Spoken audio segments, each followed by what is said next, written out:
Alhamdulillahilladzi anzala al-Qur'ana hudan lin-nas wa bayyinatin minal huda wal furqan. Saudara-saudariku, alhamdulillah kita kembali mendapatkan kesempatan untuk menjalani sisa kehidupan kita dari Allah Subhanahu wa taala. Semoga sisa hidup kita diberkahi oleh Allah Subhanahu wa taala. Semoga seluruh masa yang telah berlalu juga mendapatkan penerimaan sisi Allah sebagai amal soleh yang diridhai.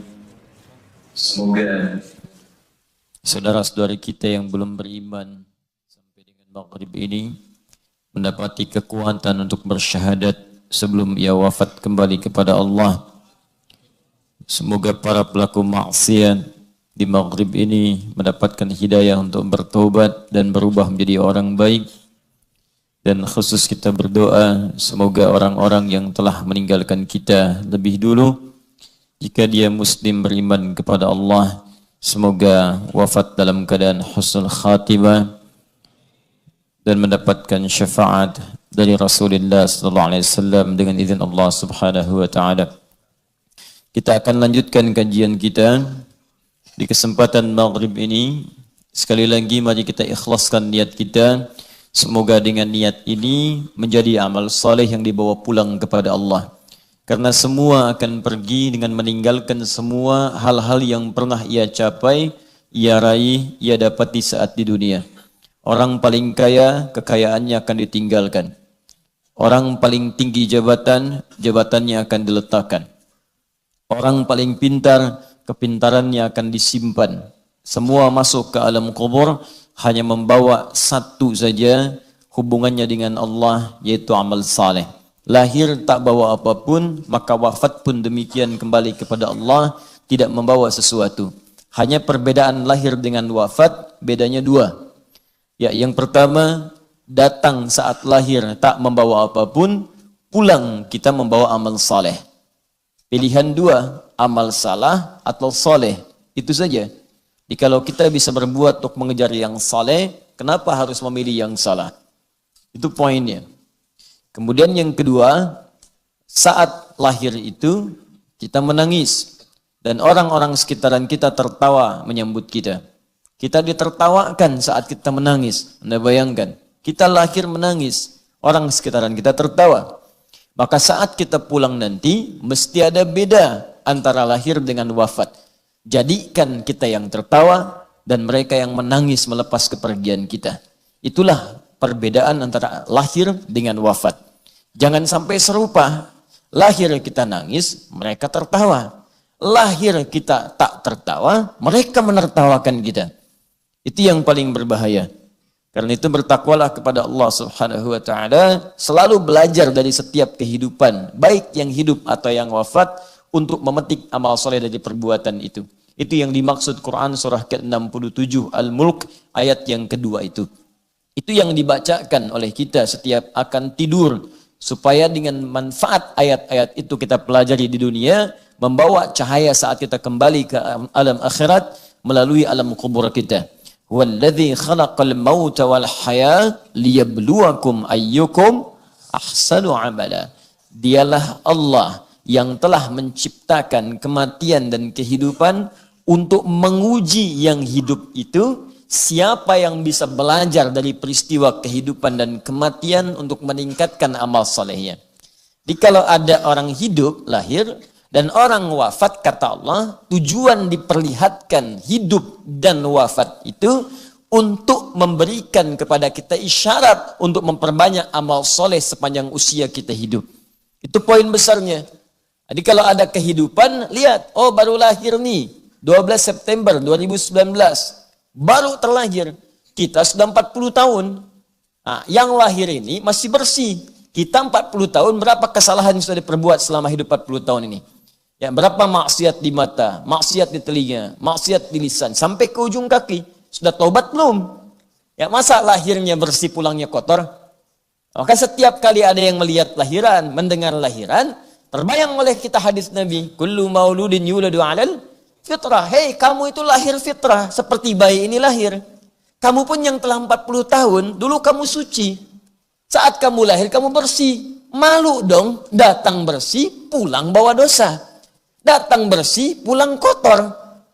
Allah kirimkan kita ke rahim dunia ini dalam keadaan bersih. Masa pulang-pulang banyak bawa kotoran? Maka dari itu setiap melihat orang lahir, ingat kita pun pernah dilahirkan dengan situasi serupa. Ingat kita pun pernah dalam nilai yang sama, yaitu putih, bersih, tanpa noda. Jangan sampai pulang dalam keadaan maksiat. Karena itu setiap mendengar kelahiran, syukurnya dibuktikan dengan bentuk taubat kepada Allah Subhanahu wa taala untuk memperbaiki diri. Itu poinnya. Yang kedua, diperlihatkan orang wafat, diperlihatkan, diperdengarkan, ya, tampak kemudian dalam berita, di media sosialnya, ya, dalam elektroniknya, terlihat, terdengar, nampak. Apa hikmah semuanya itu? Liyabluwakum ayyukum ahsanu amala. Lihat siapa yang wafat. Ketika dia meninggalkan banyak karya, banyak amal-amal kebaikan, maka pantulkan itu ke dalam kehidupan kita. Kalau saya pulang nanti bagaimana? Itu poinnya. Beliau ini pulang, yang ngantarkan banyak. Yang nangisi banyak. Nangis dalam arti kemudian merindukan amal solehnya. Yang nangis banyak. Yang ngantarkan banyak. Yang nyolatkan banyak. Yang jenguk banyak. Besok kita pulang, serupa enggak dengan kita? Maka ketika yang demikian sudah kembali kepada Allah, tersisa kita, maka manfaatkan sisa hidup kita itu untuk mengumpulkan amal soleh, sehingga mendapatkan kemuliaan yang serupa dengan orang-orang yang telah mendahului kita. Itu poinnya. Itu yang dimaksud Quran surah kedua, Quran surah ke-67, ayat yang kedua. Dan di sini menarik teman-teman sekalian. Saya tanya pada Anda semua. Kita ini saat ada di muka bumi, wafat dulu baru hidup atau hidup dulu baru wafat? Wafat dulu baru hidup. Di antum kemarin wafat, sekarang hidup. Normalnya hidup dulu baru wafat. Nggak ada orang wafat dulu baru hidup. Gentayangan namanya. Bang. Siapa? Saya bang. Sate 200 tusuk. Sudah, nggak ada. Orang hidup dulu baru wafat, nggak ada wafat baru hidup. Ya, tapi pertanyaannya, kenapa di ayat ini kematian didahulukan dibandingkan kehidupan? Walladzi khalaqal mauta, wafat, wal hayat hidup. Di maut didahulukan, hayat diakhirkan. Nah, ini cara menafsirkannya pakai ilmu balaghah. Ya, rumusnya at-taqdim wa ta'khir. Ya, kalau ilmu nahwu nggak nyampe di sini. Ilmu saraf nggak bisa dipraktekkan, paling di tasrif ya. Tapi kalau ingin lihat maknanya, praktekkan balaghah. At-taqdim wa ta'khir. Ada yang didahulukan, ada yang diakhirkan. Ada rumusnya. Kenapa kehidupan diakhirkan dan harakatnya fathah? Menunjuk pada sesuatu yang panjang. Ingin menunjukkan sifat rasa psikologis manusia yang umumnya ingin cenderung hidup lebih lama dan panjang. Hampir jarang ditemukan ada manusia ingin meninggal cepat-cepat. Mau meninggal besok. Tuh. Belum tentu.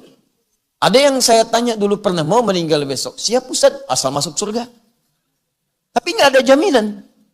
Dan kenapa maut didahulukan dibandingkan dengan hayat kehidupan? Maut didahulukan untuk memberikan penekanan kepada kita. Jangan-jangan kita merasa hidup masih panjang, ternyata maut datang lebih cepat dari apa yang kita duga. Makanya selalu berpikir, kalau Anda terpikir berbuat maksiat, bayangkan wafat seketika. Dan jangan pernah mengukur orang. Kematian itu nggak bisa diukur. Beda ukurannya. Ukurannya ketetapan Allah Subhanahu wa taala, bukan kehendak kita. Ustaz tuh usianya kayaknya udah mendekati bau tanah tuh, ya. Nah, dia bau tanah, ente bau kuburan, ya. Kita nggak tahu siapa yang duluan. Ya, paham ya? Nah, karena itu mari kita ikhlaskan niat, kita mulai kajian kita. Semoga satu huruf pun yang kita kaji itu mungkin yang bisa mengantarkan kita pada ridha Allah Subhanahu wa taala. Bismillahirrahmanirrahim. Hari ini saya perkenalkan kitab tafsir yang ketiga. Pertama, kitab tafsir Al-Quranil Azim, ya, karya Al-Imam Ibn Kathir rahimahullah. Yang kedua, kemarin saya perkenalkan kitab Al-Ahkam, ya, Al-Ahkam Al-Islamiyah Al-Quraniyah Al-Fiqhiyah, berisi hukum-hukum Quran terkait dengan masalah fiqih, yaitu kitab Rawa'i'ul Bayan ya fi tafsiri ayatil ahkam karya Al-Imam Muhammad bin Ali As-Sabuni. Ya, sekarang saya akan bawakan kitab ini tafsir Jalalain. Ya, tafsirul Jalalain yang dari sejak masa-masa dulu di negeri kita ini banyak jadi referensi, dan nanti saya tunjukkan bagaimana kitab ini walaupun terlihat singkat, padat, tapi isinya sangat luar biasa luas dan berharga. Jadi kalau ada orang belajar tafsir, mula-mula ingin belajar, saya referensikan untuk membahas tafsir ini karena paparannya begitu singkat tapi padat dan maknanya luas sesuai dengan makna-makna yang diinginkan secara umumnya. Baik, hari ini kita akan kaji pada ayat yang selanjutnya, yaitu ayat Maliki Yaumiddin. Bismillahirrahmanirrahim sudah kita uraikan. Alhamdulillahi Rabbil Alamin sudah kita selesaikan. Ar-Rahmanir-Rahim juga sudah kita uraikan. Sekarang kita masuk dalam bahasan surah Al-Fatihah pada ayat Maliki Yaumiddin. Al-Fatihah, sebagaimana kami sampaikan di awal jumpa kita, alnya bisa mengandung istighraq, bisa bermakna ta'rif. Kalau dia bermakna ta'rif atau ma'rifah, menunjuk pada sesuatu yang khusus. Al-Fatihah, surat yang ini yang khusus, bukan yang lain. Kenapa disebutkan kalimat ta'rif khusus di sini? Karena surat ini satu-satunya surat yang khusus kemudian dibaca sebagai pembuka dalam bacaan salat. Setelah kita bertakbir, iftitah, maka ayat surah yang pertama dibacakan adalah Al-Fatihah. Kenapa disebut alnya ta'rif khusus? Karena surah ini surah yang khusus dijadikan sebagai pembuka dari Al-Quran yang tercantum dalam mushaf sebanyak 114 surah. Karena itu alnya berfungsi ta'rif untuk menunjukkan sifatnya yang membuka mushaf dan membuka bacaan dalam salat. Tapi jangan lupa al pun berfungsi istighraq, menunjuk makna komprehensif dengan segala keistimewaannya. Al-Fatihah, Fatihah pembuka nilai-nilai kebaikan. Alnya menunjuk istighraq, pembuka semua nilai-nilai kebaikan. Jadi kalau ingin dibukakan kepada kita oleh Allah Subhanahu wa taala semua jenis kebaikan, kebaikan dalam rizki, kebaikan dalam ilmu, kebaikan dalam rumah tangga, kebaikan dalam pekerjaan, kebaikan dalam kehidupan sosial, semua jenis kebaikan. Yang sakit jadi sembuh, yang susah jadi mudah, yang sempit jadi lapang. Maka pelajarilah isi Al-Fatihah dengan makna al yang kedua, yaitu fungsi istighraq. Ayat 1 sampai dengan 3 sudah kita bahas. Sekarang kita masuk kepada ayat yang keempatnya. Saya simpulkan dengan singkat. Pengantar pertama, jadikan semua karena Allah Subhanahu wa taala jika ingin dibuka semua jenis-jenis kebaikan dalam kehidupan kita. Itulah fungsi ba. Lakukan semua karena Allah, dan cara mengerjakan karena Allah niatkan sebagai ibadah. Karena itu menggunakan lafaz jalalah Allah yang bermakna haqqul ma'bud wa ma'budu bil haqq. Jangan sekedar bismillah tapi dipanggil salat lambat, diminta zakat lambat, diminta puasa tunda-tunda. Tidak. Kalau kita ucapkan bismillah ingin dibuka semua jenis kebaikan, maka cepat respon semua perintah Allah sebagai bukti pengabdian kita kepada Allah Subhanahu wa taala. Maka kalau itu dikerjakan, maka sifat ismun bimakna sumuwun akan melekat kepada rahmat Allah yang diturunkan kepada kita. Orang yang rajin ibadah, orang yang dekat dengan Allah, orang yang cepat merespon seruan-seruan Allah, maka akan diangkat oleh Allah Subhanahu wa taala derajatnya dan didekatkan dengan rahmat dunia dan akhirat. Rahmat dunia sifatnya disebut dengan Rahman. Karena itu orang-orang yang ibadahnya khusus, spesial, rajin, cepat dekat dengan Allah, maka Allah akan berikan rahmat-rahmat dunia lebih cepat dibandingkan dengan hamba-hamba biasa. Itu yang dicontohkan kepada Maryam alaihissalam. Maryam punya mihrab, rajin ibadah, melebihi kadar manusia-manusia yang lainnya. Kalau orang-orang lain siangnya makan, ia puasa. Malamnya tidur, ia tahajud. Ya, banyak beribadah kepada Allah di luar batas kadar manusia biasa. Maka apa yang terjadi? Beliau biasa, bukan nabi, bukan rasul, tapi rizkinya dimudahkan oleh Allah lebih daripada orang-orang yang lainnya. Contoh lain, pemuda-pemuda di dalam gua, Ashabul Kahf. Ashabul Kahfi itu bukan nabi, bukan rasul, tapi kecintaannya kepada Allah untuk mendekat, meninggalkan tempatnya karena banyak dikejar-kejar supaya menjauh dari Allah. Untuk mendekat kepada Allah, rela meninggalkan kenyamanan, rela meninggalkan kemapanan, rela meninggalkan kenikmatan, bahkan berada di gua yang sempit pun rela, yang penting Allah ridha. Masuk ke dalam gua yang sempit dijadikan luas oleh Allah Subhanahu wa taala. Rezekinya diberikan, jasadnya dijaga, kenikmatannya diberikan, tidur tak terganggu, 305 tahun tidur nggak ada yang ganggu, bayangkan. Itu luar biasa. Jadi kalau kita dekat dengan Allah, rumah sempit pun kelihatan luas. Tapi kalau jauh dari Allah, rumah luas pun rasanya sempit. Rizki yang banyak pun nggak terukur gitu. Segalanya habis saja, habis, tapi nggak ada nikmatnya. Jadi kalau Allah sudah mengangkat seorang hamba, sumud, diangkat dengan ketinggiannya, ismun jadi sifatnya, diangkat oleh Allah, maka sifat rahmannya akan memberikan kenyamanan di dunia, dan sifat rahimnya akan menganugerahkan surga terbaik saat kembali kepada Allah Subhanahu wa taala. Karena itulah kemudian setelah kita dapatkan itu semua, maka berusaha untuk bersyukur kepada Allah Subhanahu wa taala. Alhamdulillahi rabbil alamin. Pakai nikmat-nikmat itu untuk mendekat kepada Allah. Ini kuncinya. Jadi kalau Allah berikan pada kita pakaian, pakai untuk mensyukuri nikmat Allah, pakai untuk nutup aurat, pakai untuk ibadah, pakai untuk salat, pakai untuk ta'lim. Allah berikan kita rezeki berupa sepeda, pakai untuk mendekat kepada Allah. Cari rezeki, olahraga supaya sehat, sehatnya diniatkan untuk ibadah, bukan sekedar olahraga. Jadi kalau cuma olahraga pakai sepeda, yang belum beriman pun bisa pakai sepeda untuk olahraga. Bahkan di tempat yang sama, yang membedakan apa? Niat. Pekerjaan, aktivitas disebut amal. Jamaknya disebut amal. Untuk membedakan amal, aktivitas kita dengan orang yang belum beriman, ada pada niatnya. Apa rumusnya? Hadis Nabi sallallahu alaihi wasallam, riwayat Al-Imam Al-Bukhari di kitab yang pertamanya dari kitab Al-Jami' As-Sahih. An Umar bin Al-Khattab radhiyallahu taala anhu. Hadis riwayat Umar bin Khattab, semoga Allah meridai kepadanya. Sami'tu Rasulullah sallallahu alaihi wasallam yaqul, saya pernah mendengar Rasulullah sallallahu alaihi wasallam pernah bersabda, innamal a'malu binniyat. Sungguh semua pekerjaan itu akan dinilai berdasarkan niatnya. Pakai sepeda, boleh. Olahraga, bagus. Apa niatnya? Kalau niat sekedar sehat, maka tak ada kemudian kemuliaan akhiratnya. Pahala kosong. Tapi kalau kita niatkan kesehatan itu dipakai untuk ibadah. Saya pengen olahraga dulu subuh-subuh, ba'da subuh. Putar. Pusing. Balik kemudian putar sampai pusing. Ya. Badannya sehat, niatkan untuk ibadah, untuk salat duha, untuk cari nafkah, untuk baca Quran, ini yang bagus. Tapi kalau keluar sebelum subuh, udah putar, lewat salat, enggak. Ya, masjid tinggal. Nah, itu enggak ada nilainya si Allah Subhanahu wa taala. Paham sampai sini? Baik, kalau kita kerjakan yang demikian itu, maka Allah akan tambahkan nikmat-nikmat yang selanjutnya.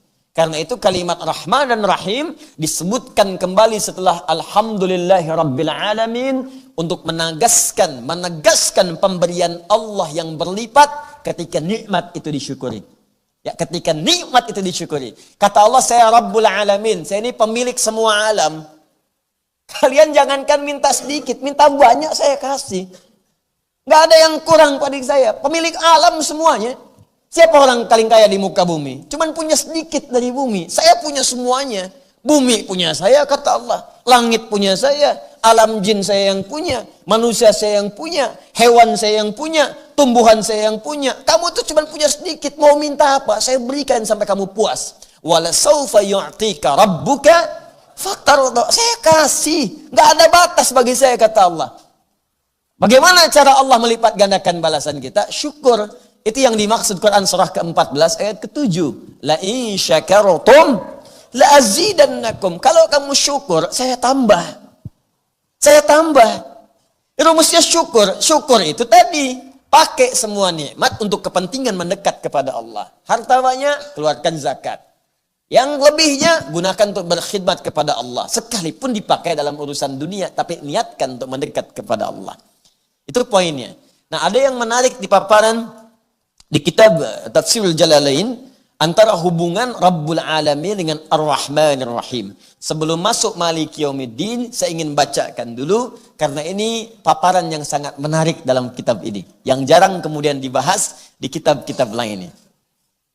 Bismillahirrahmanirrahim. Ya, masuk ke Ar-Rahmanir Rahim. Ayat ketiga, Dzir Rahmah. Yang dimaksud sifat Ar-Rahmanir Rahim adalah Dzir Rahmah, pemilik semua sifat rahmat. Rahmat itu puncak kasih, perhatian dan sayang. Puncak kasih, perhatian dan sayang yang tanpa batas. Kalau dinisbatkan kepada makhluk, ya, bukan khalik. Kalau dinisbatkan kepada makhluk, maka ada tambahan. Puncak perhatian, kasih dan sayang, yang dengan perhatian itu ia rela merasakan penderitaan, asal yang disayang itu merasakan kenyamanan. Kalau yang dimaksud makhluk, ya, tempat rahmat itu rahim. Perempuan punya rahim dalam perutnya. Kenapa dinamakan dengan rahim? Karena di dalamnya ada sosok yang sangat disayang, dikasihi, dan diberikan perhatian luar biasa. Sekalipun yang mengandung itu merasakan sakit untuk itu. Nggak apa-apa sakit, yang penting yang dikandung ini merasakan kenikmatannya. Ya, silahkan tanyakan pada setiap yang mengandung. Saya melihat istri saya saat mengandung, juga mungkin istri-istri Anda yang Anda perhatikan. Atau tanyakan pada ibunda kita yang telah melahirkan kita. Saat mengandung, kata Al-Quran, wahnan ala wahnin. Quran surah ke-31 ayat ke-14. Sulitnya luar biasa. Miring kanan, susah. Kiri, susah. Telungkup, mustahil. Ya. Baik, terlentang, juga sulit. Tapi dipertahankan semua itu untuk apa? Supaya anak yang dikandung ini merasakan nikmat dan sayang. Makanya sebagian ahli hikmah mengatakan, ini cuma hikmah ya. Boleh jadi tinjauan lain itu bisa berbeda. Ahli hikmah mengatakan, kenapa yang terlahir dari bayi itu ketika keluar pertama kali adalah tangisan dalam dirinya. Karena dia khawatir tidak mendapatkan kenikmatan yang sama ketika berada dalam rahim ibundanya. Atau ahli hikmah mengatakan demikian. Karena itu, kalau ada sifat rahmah, kemudian dinisbatkan kepada makhluk, maka itu puncak kasih, sayang, dan perhatian yang diberikan kepada seseorang atau satu pihak, dan dengan perhatian itu ia rela menderita untuk memberikan kenyamanan pada siapa yang diperhatikannya. Jelas? Makanya ibu kan seperti itu ya.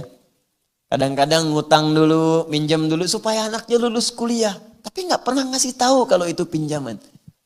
Nggak apa-apa dicaci orang, nggak apa-apa datengin orang, nggak apa-apa ditagih orang, bahkan kadang-kadang diteror. Yang penting anaknya nggak usah tahu. Itulah ibu. Makanya kalau sedang kesal pada ibu, coba pikir-pikir dulu sulitnya ibu waktu mendidik kita. Itu bahasa Qurannya. Ya, kata Allah, wassainal insana biwalidayhi. Kami wasiatkan, berikan pesan yang tegas pada setiap anak untuk berbakti pada kedua orang tuanya. Kalau sedang punya masalah dengan orang tua, apalagi dengan ibu, hamalathu ummu wahnan ala wahnin. Kamu pikir dulu kau mau marah, pikir dulu. Ibu kandung itu ngandung kamu 9 bulan, itu sulitnya luar biasa. Berat kata Allah itu. Jadi kalau mau marah tuh pikir-pikir dulu. Saya tuh kadang sedih, kadang-kadang tuh pengen bertindak pada anak-anak sekarang itu yang dengan seentengnya aja memperlakukan ibunya.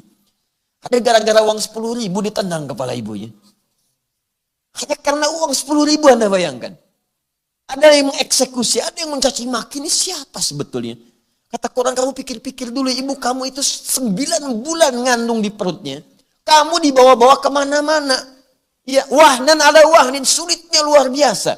Di Quran surah ke-46 ayat ke-15 disebutkan karha. Itu luar biasa. Karha itu perasaan yang tidak mudah gitu. Ya, sulit.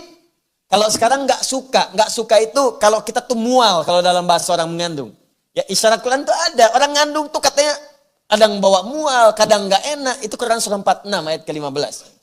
Bahkan di Quran surah ke-7 ayat 189, falamma asqalat kata faqal. Ya, faqal itu kalau Anda ngangkat beban, barbel, ya, angkat beban. Ya, angkat beban, barbel, Anda angkat Kan yang angkat tangan kan? Tapi berat beban itu ke semua tubuh terasa kan? Ya, ke badan terasa, ke kaki terasa. Yang angkat tangan. Kenapa yang semicut itu mulut kemudian wajahnya? Beda kan? Itu bebannya terasa. Ibu saat mengandung pun itu diilustrasikan oleh Quran itu menggunakan kata fakal. Yang ngandung perutnya, tapi yang sakit bisa kepalanya. Yang sakit bengkak bisa ke kakinya, bisa ke tangannya. Dan bahasa Quran sederhana, kalau mau marah sama ibu, ingat-ingat dulu ini. 9 bulan kamu dibawa kemana-mana. Enggak pernah kemudian disimpan dulu. Pernah ada seorang ibu mengandung mau nyuci. Nah, ibu mau nyuci dulu, kamu istirahat dulu di sini ya. Tidak. Enggak ada. Kandung sampai keluar, selesai. Nyuci, bawa. Nyapu, bawa. Ya, beres-beres, bawa, dibawa. Pikir dulu kata Quran. Nah, itu kalau dinisbatkan kepada makhluk. Kalau dinisbatkan kepada Khalik, Allah subhanahu wa ta'ala, maka sifat menanggung penderitaan itu dihilangkan. Karena mesti ada beda antara Khalik Allah dengan makhluk. Itu kaidah. Karena itu sifat rahmat Allah diberikan tanpa batas kepada manusia sampai ia kembali mau mendekat kepada Allah subhanahu wa ta'ala. Itu perbedaannya. Di Allah itu teman-teman, itu nggak ada batasnya. Nih saya contohkan ya, pelaku maksiat, segelap-gelapnya, sepekat-pekatnya, sehitam-hitamnya dosa melekat pada diri manusia. Itu oleh Allah diberi kesempatan sampai mau balik. Sampai ajalnya tiba. Jadi kalau sebelum ajalnya sampai ke kerongkongan, itu dibentangkan terus rahmatnya. Dengan sifat rahmatnya. Yuk kita ambil contoh ya. Di Quran itu ilustrasi kesalahan, itu ada 5 jenis. Dan setiap jenisnya, itu selalu dilekatkan sifat Allah untuk mengampuninya. Misal, kesalahan pertama disebut khata. Khata'un. Ya. Jama'nya disebut dengan akhta'un. Jam'ul jama'nya disebut dengan khataya. Ya. Kalau berbuat kesalahan ini, perbuatannya disebut akhta. Akhta'a yukhti'u. Fokus. Satu kali salah, khata. Beberapa kali salah, banyak akhta. Banyak salah. Khataya. Kalau kita ngaku, ya Allah saya ngaku banyak salahnya, tak terlukiskan. Banyak ya Allah. Maka tambahkan ya pendek di akhirnya. Ya. Khataya. Ya. Makanya setiap kita salat tuh, salah satu bacaan doa istiftah, Allahu Akbar, Allahumma ba'id baini wa baina khataya. Ya kecilnya mesti bunyi. Itu cara menerjemahkannya begini. Ya Allah, saya mengakui dalam sholat ini ya Allah, bahwa saya ini banyak dosa. Itu cara bacanya. Bukan sekedar di lisan. Kalau cuma di lisan, nggak ada getaran kejiwaannya. Pahami bacaan itu. Ya Allah, saya mengakui ya Allah. Saya mengakui dalam sholat ini saya banyak dosanya. Lantas bayangkan dosa apa aja. Dosa mata, dosa telinga. Sebelum sholat tadi ngerjakan dosa apa? Nih kalau masih belum mau ngaku ya, saya tanya nih. Siapa yang nggak punya dosa? Angkat tangan. Angkat aja. Ya. Ayo. Baik, yang dosanya sedikit angkat tangan. Yang dosa agak banyak angkat tangan. Ya, saya tahu ibu juga nggak angkat di bawah. Baik. Siapa yang merasa banyak dosanya? Angkat tangan. Tuh. Banyak. Dah turun lagi. Kelihatan, nggak ngangkat pun di wajah udah kelihatan. Baik. Dan wajah-wajah ini saat bersamaan adalah wajah penambah surga. Nggak percaya? Ayo buktikan. Siapa yang pengen ke surga? Angkat tangan. Tuh. Selesai. Dan tinggi cita-citanya. Siapa yang surganya pengen Firdaus? Angkat tangan. Tuh. Siapa yang pengen bersama Nabi di surga? Tuh. Apa yang Anda bawa untuk menghadap Nabi di sana? Makanya setiap sholat Allah sayang dengan kita. Ingin dihapuskan semua salah kita. Supaya kalaupun wafat saat itu bersih kitanya. Maka kita ngaku ya Allah. Saya sekarang sholat mengaku banyak kesalahan ya Allah. Allahumma ba'id baini wa baina khataya. Ya, tapi hamba mohon ya Allah. Hamba mengakui banyak salah dan hamba pun menyaksikan ya Allah, Engkau pengampun semua jenis kesalahan. Mohon bersihkan, pisahkan hamba dengan kesalahan-kesalahan yang telah hamba perbuat sampai detik ini, sebagaimana Engkau pisahkan timur dan barat yang tidak pernah bertemu. Jangan tampakkan saat di akhirat nanti ya Allah. Jangan tampakkan, karena nanti sekecil apapun kesalahan akan ditampakkan oleh Allah. Wa may ya'mal mithqala dzarratin syarran yarah. Dan sekecil apapun perbuatan salah, sepanjang belum ditobati, akan ditampakkan di akhirat. Nah, ini perbuatannya disebut akhta. Jika sudah terjadi kesalahan khata, agak banyak akhta, kemudian banyak lagi disebut khata, ya. Allah menurunkan satu sifat untuk menghapuskan ini semua. Disebut al-afu namanya. Al-afu. Nah, khata ini itu adalah kesalahan yang jelas salah. Walaupun sifatnya masih umum. Bisa jadi mengandung dosa, bisa jadi salah tapi belum tentu berdosa. Contoh, subuh sekarang jam berapa? 4.32 misalkan. Baik, 4.32 itu subuh. Ada orang baru bangun jam 6. Bangun. Belum sholat subuh. Salah tidak? Salah, jelas salah. Salah, belum sholat. Karena standarnya 4.32 itu siap-siap sholat. Dia jam 6 baru bangun, udah lewat syuruk. Udah lewat syuruk. Baik, sekarang salah tidak? Salah, dosa enggak? Belum tentu, John. Belum tentu. Kalau tidak disengaja, ya memang malamnya kecapean. Sulit tak terlukiskan sampai kemudian tertidur lelap. Memang bangunnya jam 2 untuk tahajud. Allahu Akbar. 11 rakaat khusyuk. Setelah itu selesai, jam 3:30, lihat baca hadis. Sunnah Nabi setelah tahajud bisa berbaring terlebih dahulu. Miring ke kanan. Berbaring dia.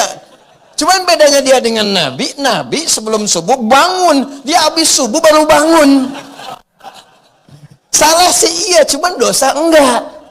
Nah, itulah khata namanya.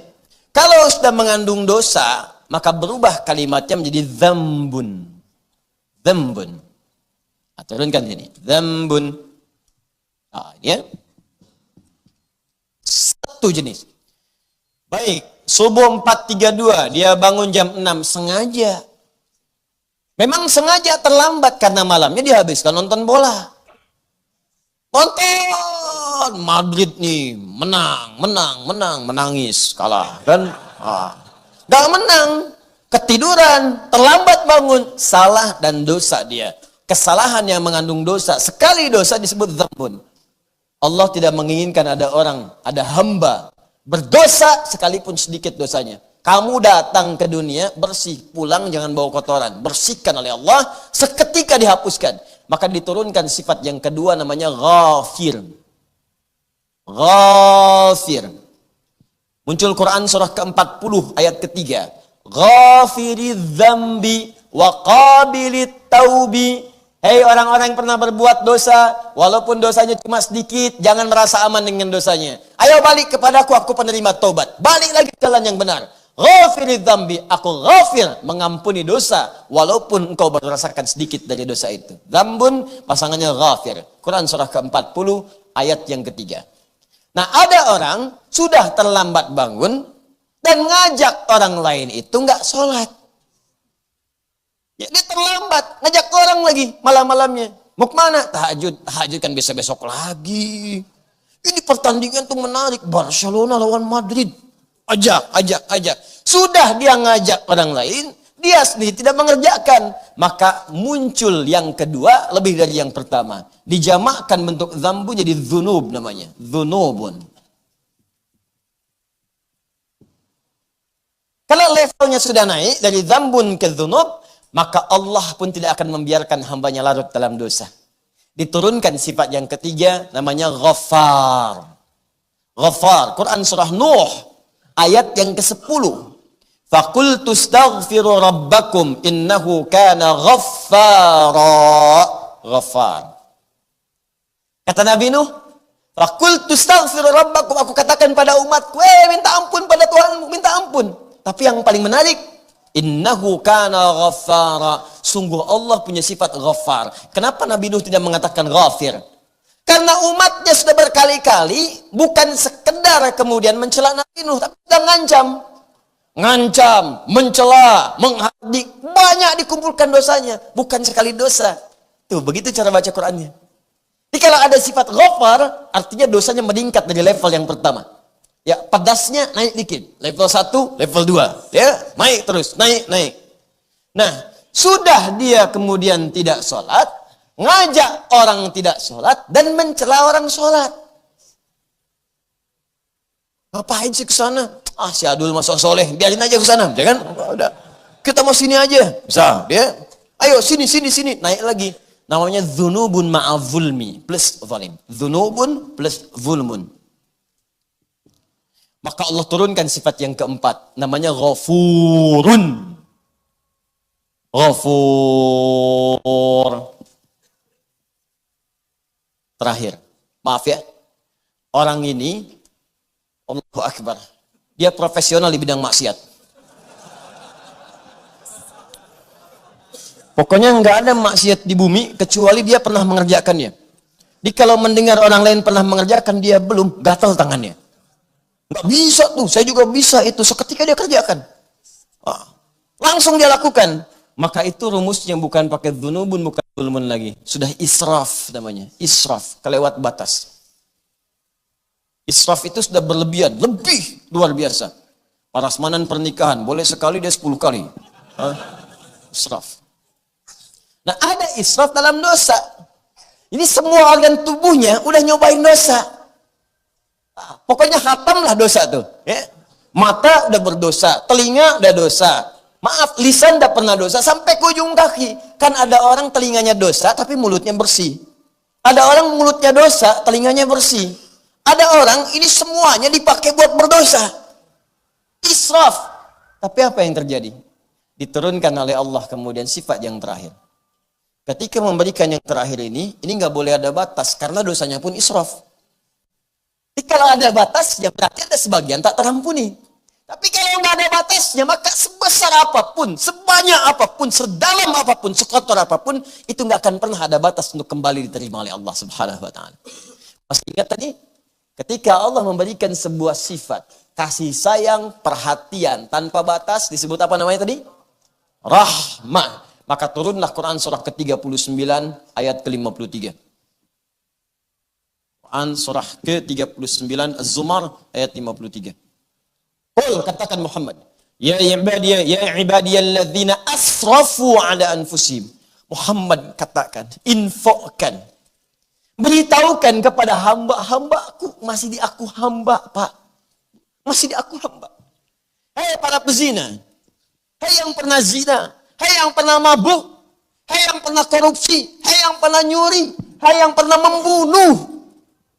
Dengar kalimat ini. Kata Allah, engkau hambaku. Hambaku. Itulah bedanya Tuhan dengan makhluk. Anda punya anak, jahatnya luar biasa, merusak nama keluarga. Sudah nggak terukur berapa kali nama Anda dirusak oleh dia. Sudah nggak terukur berapa kali keluarga kemudian dilecehkan oleh dia.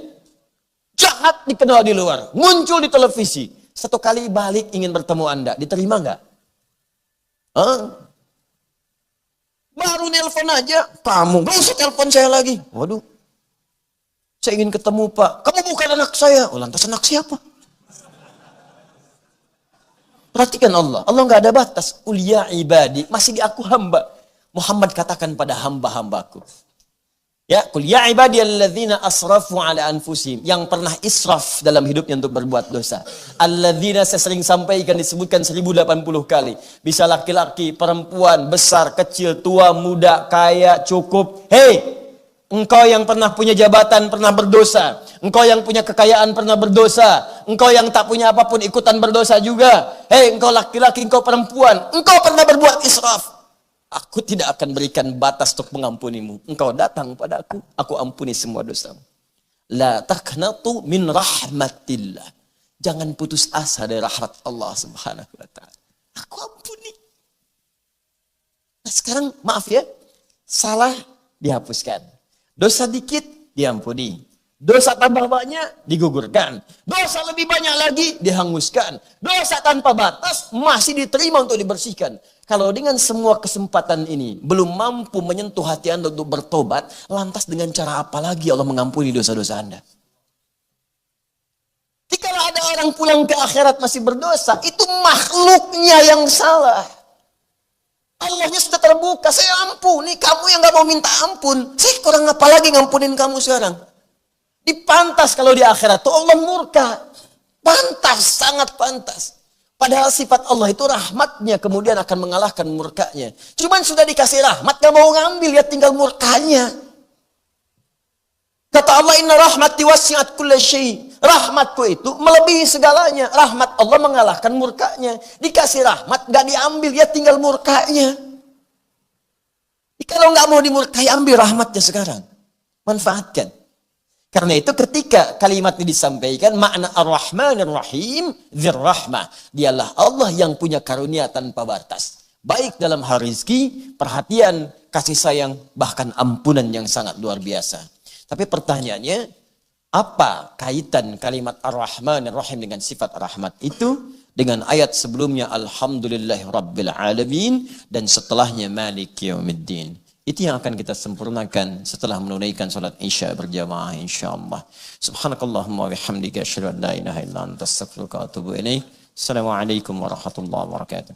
Assalamualaikum warahmatullahi wabarakatuh.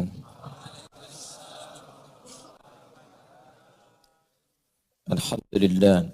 Wassalatu wassalamu ala Rasulillah wa ala alihi wa sahbihi wa man walahu ba'du. Hadirin sekalian, saudara-saudariku, alhamdulillah kita telah menunaikan salat Isya berjamaah. Semoga salat kita diterima oleh Allah Subhanahu wa taala. Sebelum kita lanjutkan bahasan kita, kami menghimbau untuk pertama kita mengikhlaskan niat kita kembali, kemudian fokus pada apa yang akan kita kaji, lalu berusaha untuk saling melapangkan dan membantu bersama kawan-kawan yang saat ini bergabung dalam kajian. Jika sempit dan ada kelapangan, maka lapangkan. Jika ada anugerah dari minuman atau makanan dan di sebagian kita membutuhkan, maka saling berbagi. Jika memang stok yang kami sediakan di sini barangkali belum mencukupi untuk keseluruhannya, silakan berbagi dan tolong lapangkan dengan segala profesi yang ada. Kalau ada yang barangkali kambuh dari penyakitnya, yang dokter bisa membantu. Kalau ada yang sulit yang lain yang kira-kira bisa dibantu, mudah dilapangkan. Yang dengan itu Allah berjanji langsung. Orang yang melapangkan orang lain di majlis ilmu, maka Allah akan lapangkan kesulitan-kesulitan hidupnya dalam kehidupan yang lebih luas. Itu ada dalam Al-Quran, surah ke-58, ayat yang ke-11. Ya ayyuhalladzina amanu, hai semua orang-orang telah menyatakan dirinya beriman kepada Allah Subhanahu wa taala, idza qila lakum tafassahu fil majalis fafsahillahu lakum. Ya, idza qila lakum tafassahu fil majalis fafsahu yafsahillahu lakum wa idza qila inshuzu fanshuzu yarfa'illahu alladhina amanu minkum walladzina utul ilma darajat. Hei orang-orang telah menyatakan dirinya beriman kepada Allah tanpa kecuali, jika disampaikan kepadamu, jika dikatakan kepadamu, lapangkan, luaskan di majlis-majlis ilmu itu. Itu bisa berarti tempat, bisa berarti situasi, kelapangan atau share informasi. Orang yang bisa melapangkan situasi itu, maka balasannya bukan di majlis. Yafsahillahu lakum, kalimat majlisnya dibuang. Maka di setiap tempat yang kita rasakan kesulitan, Allah akan lapangkan. Mungkin melapangkannya di sini, nanti kesulitan rumah tangga itu yang dilapangkan oleh Allah. Mungkin yang dilapangkan di majlis ilmu, nanti kesulitan di pekerjaan itu yang dilapangkan oleh Allah. Dan semoga Allah mengabulkan apa yang kita mohonkan. Allah Subhanahu wa taala dengan sifat Rahman Rahimnya, Dzir-Rahmah, dialah pemilik sifat rahmah. Puncak segala perhatian, kasih sayang, cinta, dan segala jenis hal-hal positif yang diberikan. Dalam konteks ketika dikaitkan dengan sifat Allah Subhanahu wa taala, maka ini mencakup anugerah kemuliaan dan kebaikan. Bisa berarti puncak ampunan dosa tanpa batas. Tadi kita sampaikan, jika ada kesalahan saja umumnya, Allah turunkan sifat al-afu. Jika ada dosa di dalamnya, Allah turunkan sifat ghafir. Jika dosanya semakin banyak, diturunkan sifat ketiga ghafar. Jika semakin melimpah dosanya, maka ada nama yang keempat ghafur. Jika memang tak ada batas dalam limpahan dosanya, sehingga punya sifat israf, ya, bosan kalau tidak berdosa. Kalau tak bermaksiat, rasanya bosan, israf. Maka tetap Allah berikan kesempatan bagi dia untuk bertobat, dan Allah tak pernah bosan melimpahkan rahmatnya. Maka diturunkan sifat yang terakhir ini dengan nama rahmat bagi orang yang israf atau berbuat banyak berlebih dalam dosanya. Nah, 5 hal ini itu dikumpulkan dalam satu ayat. Kalau Anda bisa berkenan membacakannya sebelum tidur, ya, malam hari, saya sangat merekomendasikan ayat ini. Dan seringkali kami coba mengamalkan dampaknya ke hati itu luas. Itu Quran surah kedua Al-Baqarah di ayat 286, ayat yang terakhir. Ya, la yukallifullahu nafsan illa usaha. Allah mustahil memberikan kita beban kehidupan kalau kita nggak sanggup. Ini sangat menarik nih, bahasanya indah. Kata Allah, kamu nggak mungkin saya uji kalau kamu nggak mampu. Di cara menyikapi ujian itu, berikan motivasi pada diri kita bahwa kita mampu. Bisa sering katakan begini, seberat apapun ujian yang sedang menimpa kita sekarang, Anda diuji sekarang, menurut Anda berat sekali, tapi menurut Allah cuma Anda yang mampu, yang lain nggak bisa. Makanya dititipkan kepada Anda, bukan kepada yang lain. Saya yakin setiap kita ini sekarang punya masalah. Ada yang di rumah tangga, ada yang di pekerjaan, ada yang di kehidupan sosial. Allah ujikan pada kita bukan pada yang lain karena kita mampu. Ya, mustahil diuji kalau nggak mampu. La yukallifullahu nafsan illa usaha. Laha ma kasabat wa 'alaiha ma kasabat. Laha ma kasabat. Kalau kita semangat mengatasi itu dengan nilai-nilai kebaikan, caranya baik kita atasi, maka akan ada peluang pahala kita dapatkan. Ujian di kantor, caranya benar, ikuti aja ujiannya dengan baik. Gak usah nyogok, gak usah korupsi, pahala diberikan pada kita. Wa 'alaiha maktasabat, tapi sebaliknya kalau cara menyikapinya keliru bisa berdosa. Ujian di kampus, ya maaf, cara mengatasinya belajar dengan benar, isi ujian.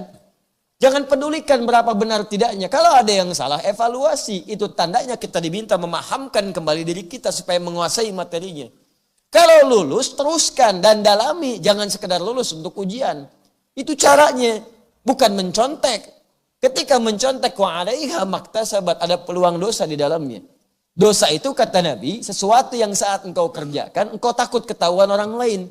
Dan dirimu pun gelisah. Jadi kalau Anda mengerjakan sesuatu takut orang lain tahu dan Anda merasa gelisah dengan perbuatan itu terindikasi ada dosa di dalamnya. Baik. Rabbana la tu'akhidna in nasina au akhtana. Akhta. Ya Allah, kalau memang kami pernah lupa dan dengan lupa itu kami berbuat salah, tolong jangan hukum kami. Jadi banyak orang berbuat salah karena lupa. Orang tahu bohong itu dosa, cuman saat bohong lupa kalau itu dosa. Orang tahu mencuri itu dosa, cuman saat nyuri lupa kalau itu dosa. Orang tahu kalau korupsi itu bahaya, dosa, cuman lupa kalau sedang korupsi itu bahwa itu tuh berbahaya dan dosa. Jadi kadang-kadang banyak perbuatan lupa itu menjadikan seseorang berdosa. Dan kadang-kadang ada yang memang diniatkan untuk berbuat salah. Itu yang bahaya. Ya, makanya saya sering aneh kalau ada orang mengatakan, saya minta maaf Bapak Ibu sekalian pada kesalahan-kesalahan saya, baik yang disengaja ataupun tidak. Kalau tidak masih diterima, tapi sengaja berbuat dosa, itu aneh. Saya minta maaf dari kesalahan-kesalahan yang saya perbuat, baik sengaja atau tidak. Kalau sengaja berarti niat dia berbuat dosa. Itu kan persoalan. Nah, cuman yang paling indah, la tu'akhidna in nasina au akhtana. Catat khata satu dia. Rabbana wa la tahmil 'alaina isran kama hamaltahu 'ala alladhina min Ya Allah, kalau saya nanti mendapatkan satu persoalan dalam ujian, jangan berikan ujian kepada saya melebihi batas kemampuan saya seperti orang-orang dulu yang pernah mengalaminya. Maksudnya, ujian mereka ditimpakan ke saya yang tidak sebanding dengan kemampuan saya. Makanya dari awal Allah bilang, gak akan saya uji di luar batas kemampuan kamu. Kalau masih ragu, saya turunkan keterangan berikutnya.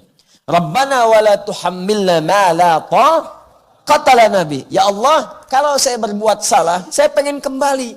Dan jangan berikan beban yang besar kepada saya, supaya saya bisa mudah kembali. Kalau saya pengen taubat, ya Allah, jangan susah seperti orang-orang dulu, karena kesulitan mereka pengen taubat. Mereka kan beda dengan saya. Mereka itu bebal, ya Allah, disuruh taubat, ngeyel lagi. Disuruh ibadah, gak mau lagi. Karena itu engkau turunkan beban lebih berat dibandingkan dengan saya sekarang. Maka jangan samakan cara saya tobat saya dengan tobat orang di masa lalu. Umat Nabi Musa, bebalnya luar biasa. Musik lagi. Karena itu ketika ingin tobat, kata Allah, kalau memang serius, coba bunuh dirimu. Tobatnya dengan kematian. Ya karena sulit diingatkan, ada najis, sobek. Ya, nggak ada dengan bersihkan, sobek. Nempel di pakaian, sobek pakaiannya, baru dianggap bersih. Ya, sobek, bersih. Itu bedanya dengan umat sekarang. Kalau ada berpakaian sekarang, ya, yang dipakai celana jin. Celana jin disobek juga. Ya, sobek lututnya, sobek bagian pahanya, sobek betisnya. Mungkin itu umatnya Nabi Musa nyasar ke sini sekarang. Nah, itu canda saja gitu ya, canda. Banyak. Ya, tapi pakaian sudah bagus, kenapa disobek-sobek? Ya, atau patut diduga ada najis di dalamnya. Beda. Nah, umat Nabi Muhammad sekarang lain. Ya, Masya Allah, ada najisnya, nggak usah disobek. Cukup engkau bersihkan saja. Hilang 3 perkara, maka hilang najisnya. 1, hilang warnanya. Yang kedua, hilang baunya. Yang ketiga, hilang rasanya. Ya, adul ada celana, kena najis, kotoran kucing. Ya, bersihkan, hilang 3 sifat ini. Warna, bersihkan dulu, sampai hilang, bersih. Bau, cium, bersih. Nah, rasa, gimana caranya?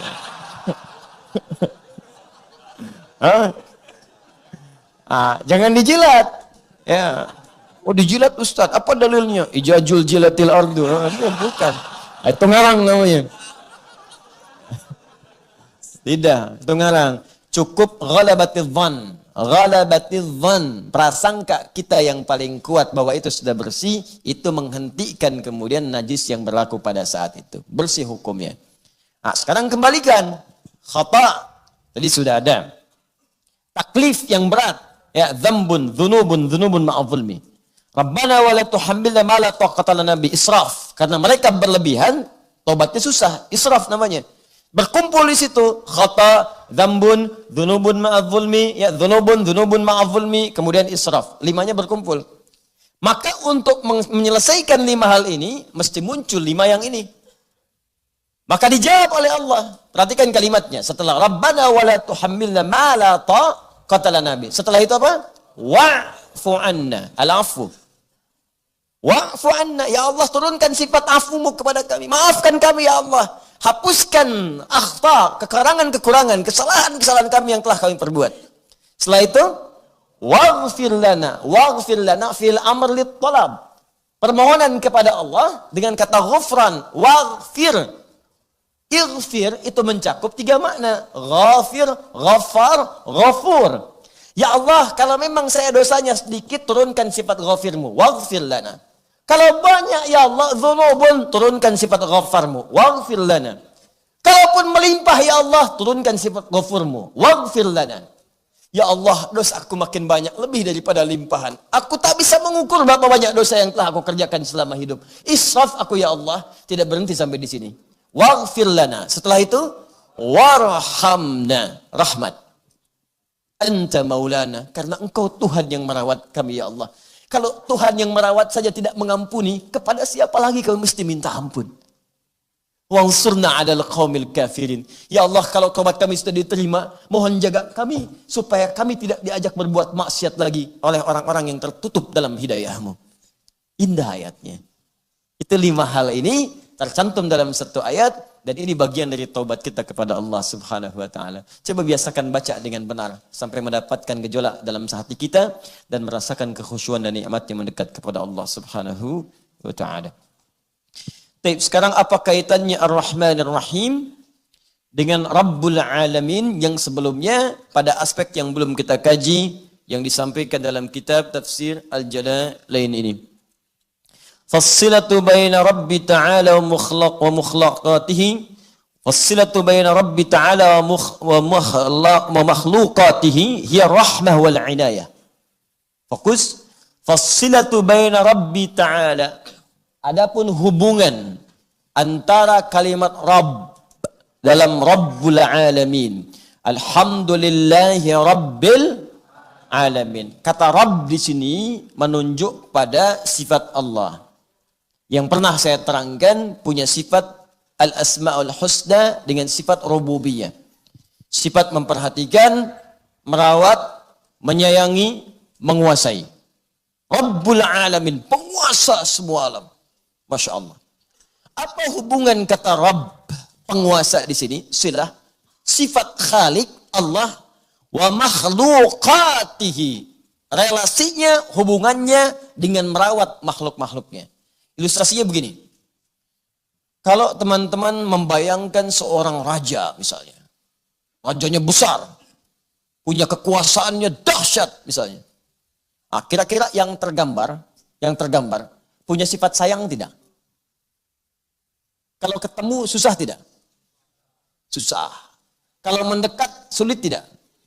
Sulit. Pasukan banyak, karismanya tinggi. Ya nggak usah tinggi-tinggi lah. Yang sekarang misalnya ada yang mengaku negara adidaya, superpower. Ya misal satu negara besar, saya nggak perlu sebut misalnya, dengan presidennya. Ya, kan nggak semua orang kemudian bisa ketemu dia. Saat ketemu pun dia merasa besar dan sungkan orang pun untuk bertemu dia. Banyak berharap untuk mengundang dia datang. Dan saat datang pun karismanya begitu tinggi sampai orang-orang nggak bisa mendekat. Nah, baru satu di dunia saja. Dan itu pun nggak menjangkau semua. Dia bukan raja dari semua dunia. Dia nggak bisa ngatur Indonesia. Dia nggak bisa ngatur Asia. Dia nggak bisa ngatur Afrika. Cuma ngatur negaranya aja. Paling-paling memberikan pengaruh ke negara lain. Itu pun sudah disanjung-sanjung. Dia agung-agung. Dan kadang-kadang sulit untuk mendapatkan akses kepadanya. Maka sekarang ada yang merajai semua alam. Bagaimana sifat raja di raja ini? Apakah sama seperti itu? Apakah sulit mendekat kepadanya? Apakah sungkan kita untuk kembali kepadanya? Apakah kalau kita punya salah harus takut dengannya? Bagaimana kalau kita mesti takut caranya? Maka ini yang paling indah. Perhatikan kalimatnya. Fassilatu baina Rabbi ta'ala wa makhluqatihi hiya rahmah wal inayah. Maka kalimat Ar-Rahman Ar-Rahim memberikan penjelasan kepada kita bahwa sifat Allah walaupun menguasai semua alam itu beda dengan sifat makhluk. Dan makhluk berhak untuk mencontoh sifat Allah ini agar diterapkan dalam kehidupannya dalam konteks amal soleh yang sedang ia kerjakan. Apa itu? Ar-Rahmah wal Inayah. Sekalipun Allah itu raja di raja, penguasa semua alam. Tapi sifat sayangnya itu begitu luar biasa. Tetap penyayang. Hamba yang paling banyak salah pun masih diterima untuk taubat. Hamba mengadu pun masih diterima kalau dia mau datang. Hamba yang kaya pun tunduk di hadapannya masih bisa diatur. Yang dahsyatnya dia punya sifat inayah. Dari kata aun. Bukan sekedar memperhatikan. Tapi memberikan solusi pada siapa yang setiap membutuhkan. Kau punya masalah apa? Ya Allah, saya sulit pekerjaan ya Allah. Saya mudahkan. Rizki saya sulit ya Allah. Saya lapangkan. Rumah tangga pekat ya Allah. Saya berikan solusinya. Semua hal yang membutuhkan kepada Allah, Allah berikan solusinya. Raja di raja. Maka di sini banyak para pakar tafsir mengomentari ini sindiran kepada hamba yang baru jadi raja kecil di dunia, tapi rahmatnya sudah nggak ada. Nggak punya sifat sayang. Beda dikit, oh hukum. Beda pandangan, tangkap. Baru jadi bos dikit di perusahaan, sudah luar biasa kepada bawahannya. Nggak ada sifat sayangnya. Kalau nggak dibukakan pintunya, nggak ada kemudian keluar dari mobilnya. Nunggu pintu dibuka. Pintu dibuka, mau masuk kantor. Kalau karyawan semua nggak hormat, nggak berdiri, nggak masuk tuh. Padahal dia lupa, besok dia pensiun. Ada orang sedikit punya jabatan, kalau nggak dikunjungi duluan, nggak mau ngunjungin. Kalau nggak ditelepon, nggak mau nelpon. Kalau nggak di WA, nggak nge-WA. Kalau nggak datang ke rumahnya, nggak beres urusan. Yang paling dahsyat, kalau nggak diopeni, nggak mau ngopeni. Kalau nggak diperhatikan, nggak mau merhatikan. Beda dikit, kriminalisasi. Salah dikit, tangkap. Maka Allah sindir dia di dalam ayat ini. Hei, saya ini penguasa semua alam. Hambaku punya salah, saya maafkan. Kamu penguasa kecil, besok saya cabut nyawa, mati kamu. Masuk ke alam kubur. Apa yang kau banggakan dengan kedudukan itu? Apa yang kau banggakan dengan hartamu itu? Apa yang kau banggakan dengan ilmumu itu? Kenapa mesti merasa tinggi sampai lupa dengan perhatian dan mengamalkan apa yang saya titipkan kepadamu? Itu poinnya. Coba lihat kita posisi ada di mana. Titipannya apa? Banyak ini aspeknya, jangan dibayangkan yang tinggi-tinggi dulu. Ya di rumah tangga, kan? Coba cek, jangan-jangan jadi pemimpin rumah tangga otoriter. Anak sudah minta maaf, sampai diusir-usir. Istri sudah mengaku salah, masih aja terus dituntut salah. Mau sampai kapan lagi? Suami sudah mengaku khilaf, ya masih aja dituntut nggak benar. Mau sampai kapan lagi? Kata Allah, saya penguasa semuanya, saya pun masih maafkan. Kamu hamba kecil, besok mati. Ya, gayanya banyak sekali. Paham ya? Baik, jadi yang seperti itu bawa dalam kehidupan. Saya yakin sekali, kalau orang kaya paham dengan ayat ini, tentu dalam hidup dia akan merasa tawadhu. Kalau yang punya kedudukan setinggi-tingginya paham dengan ayat ini, tentu dalam hidup akan dia berlaku adil dalam kehidupannya. Jadi kalau tiap hari dibaca 17 kali, belum membuat kita sadar, seperti apa lagi cara membacanya sampai paham di dalam hati kita. Demi Allah saya katakan, kalau presiden, gubernur, bupati, camat, lurah, RT, RW, sampai pemimpin rumah tangga, sholatnya benar. Baca Alhamdulillahi Rabbil Alamin, Ar-Rahmanir Rahim, menetes air matanya. Setelah itu ada perubahan dalam hidupnya. Ada perubahan. Karena dia takut ketika mengerjakan sesuatu, melanggar sifat-sifat yang seharusnya menjadi milik Rabbnya. Itu poinnya.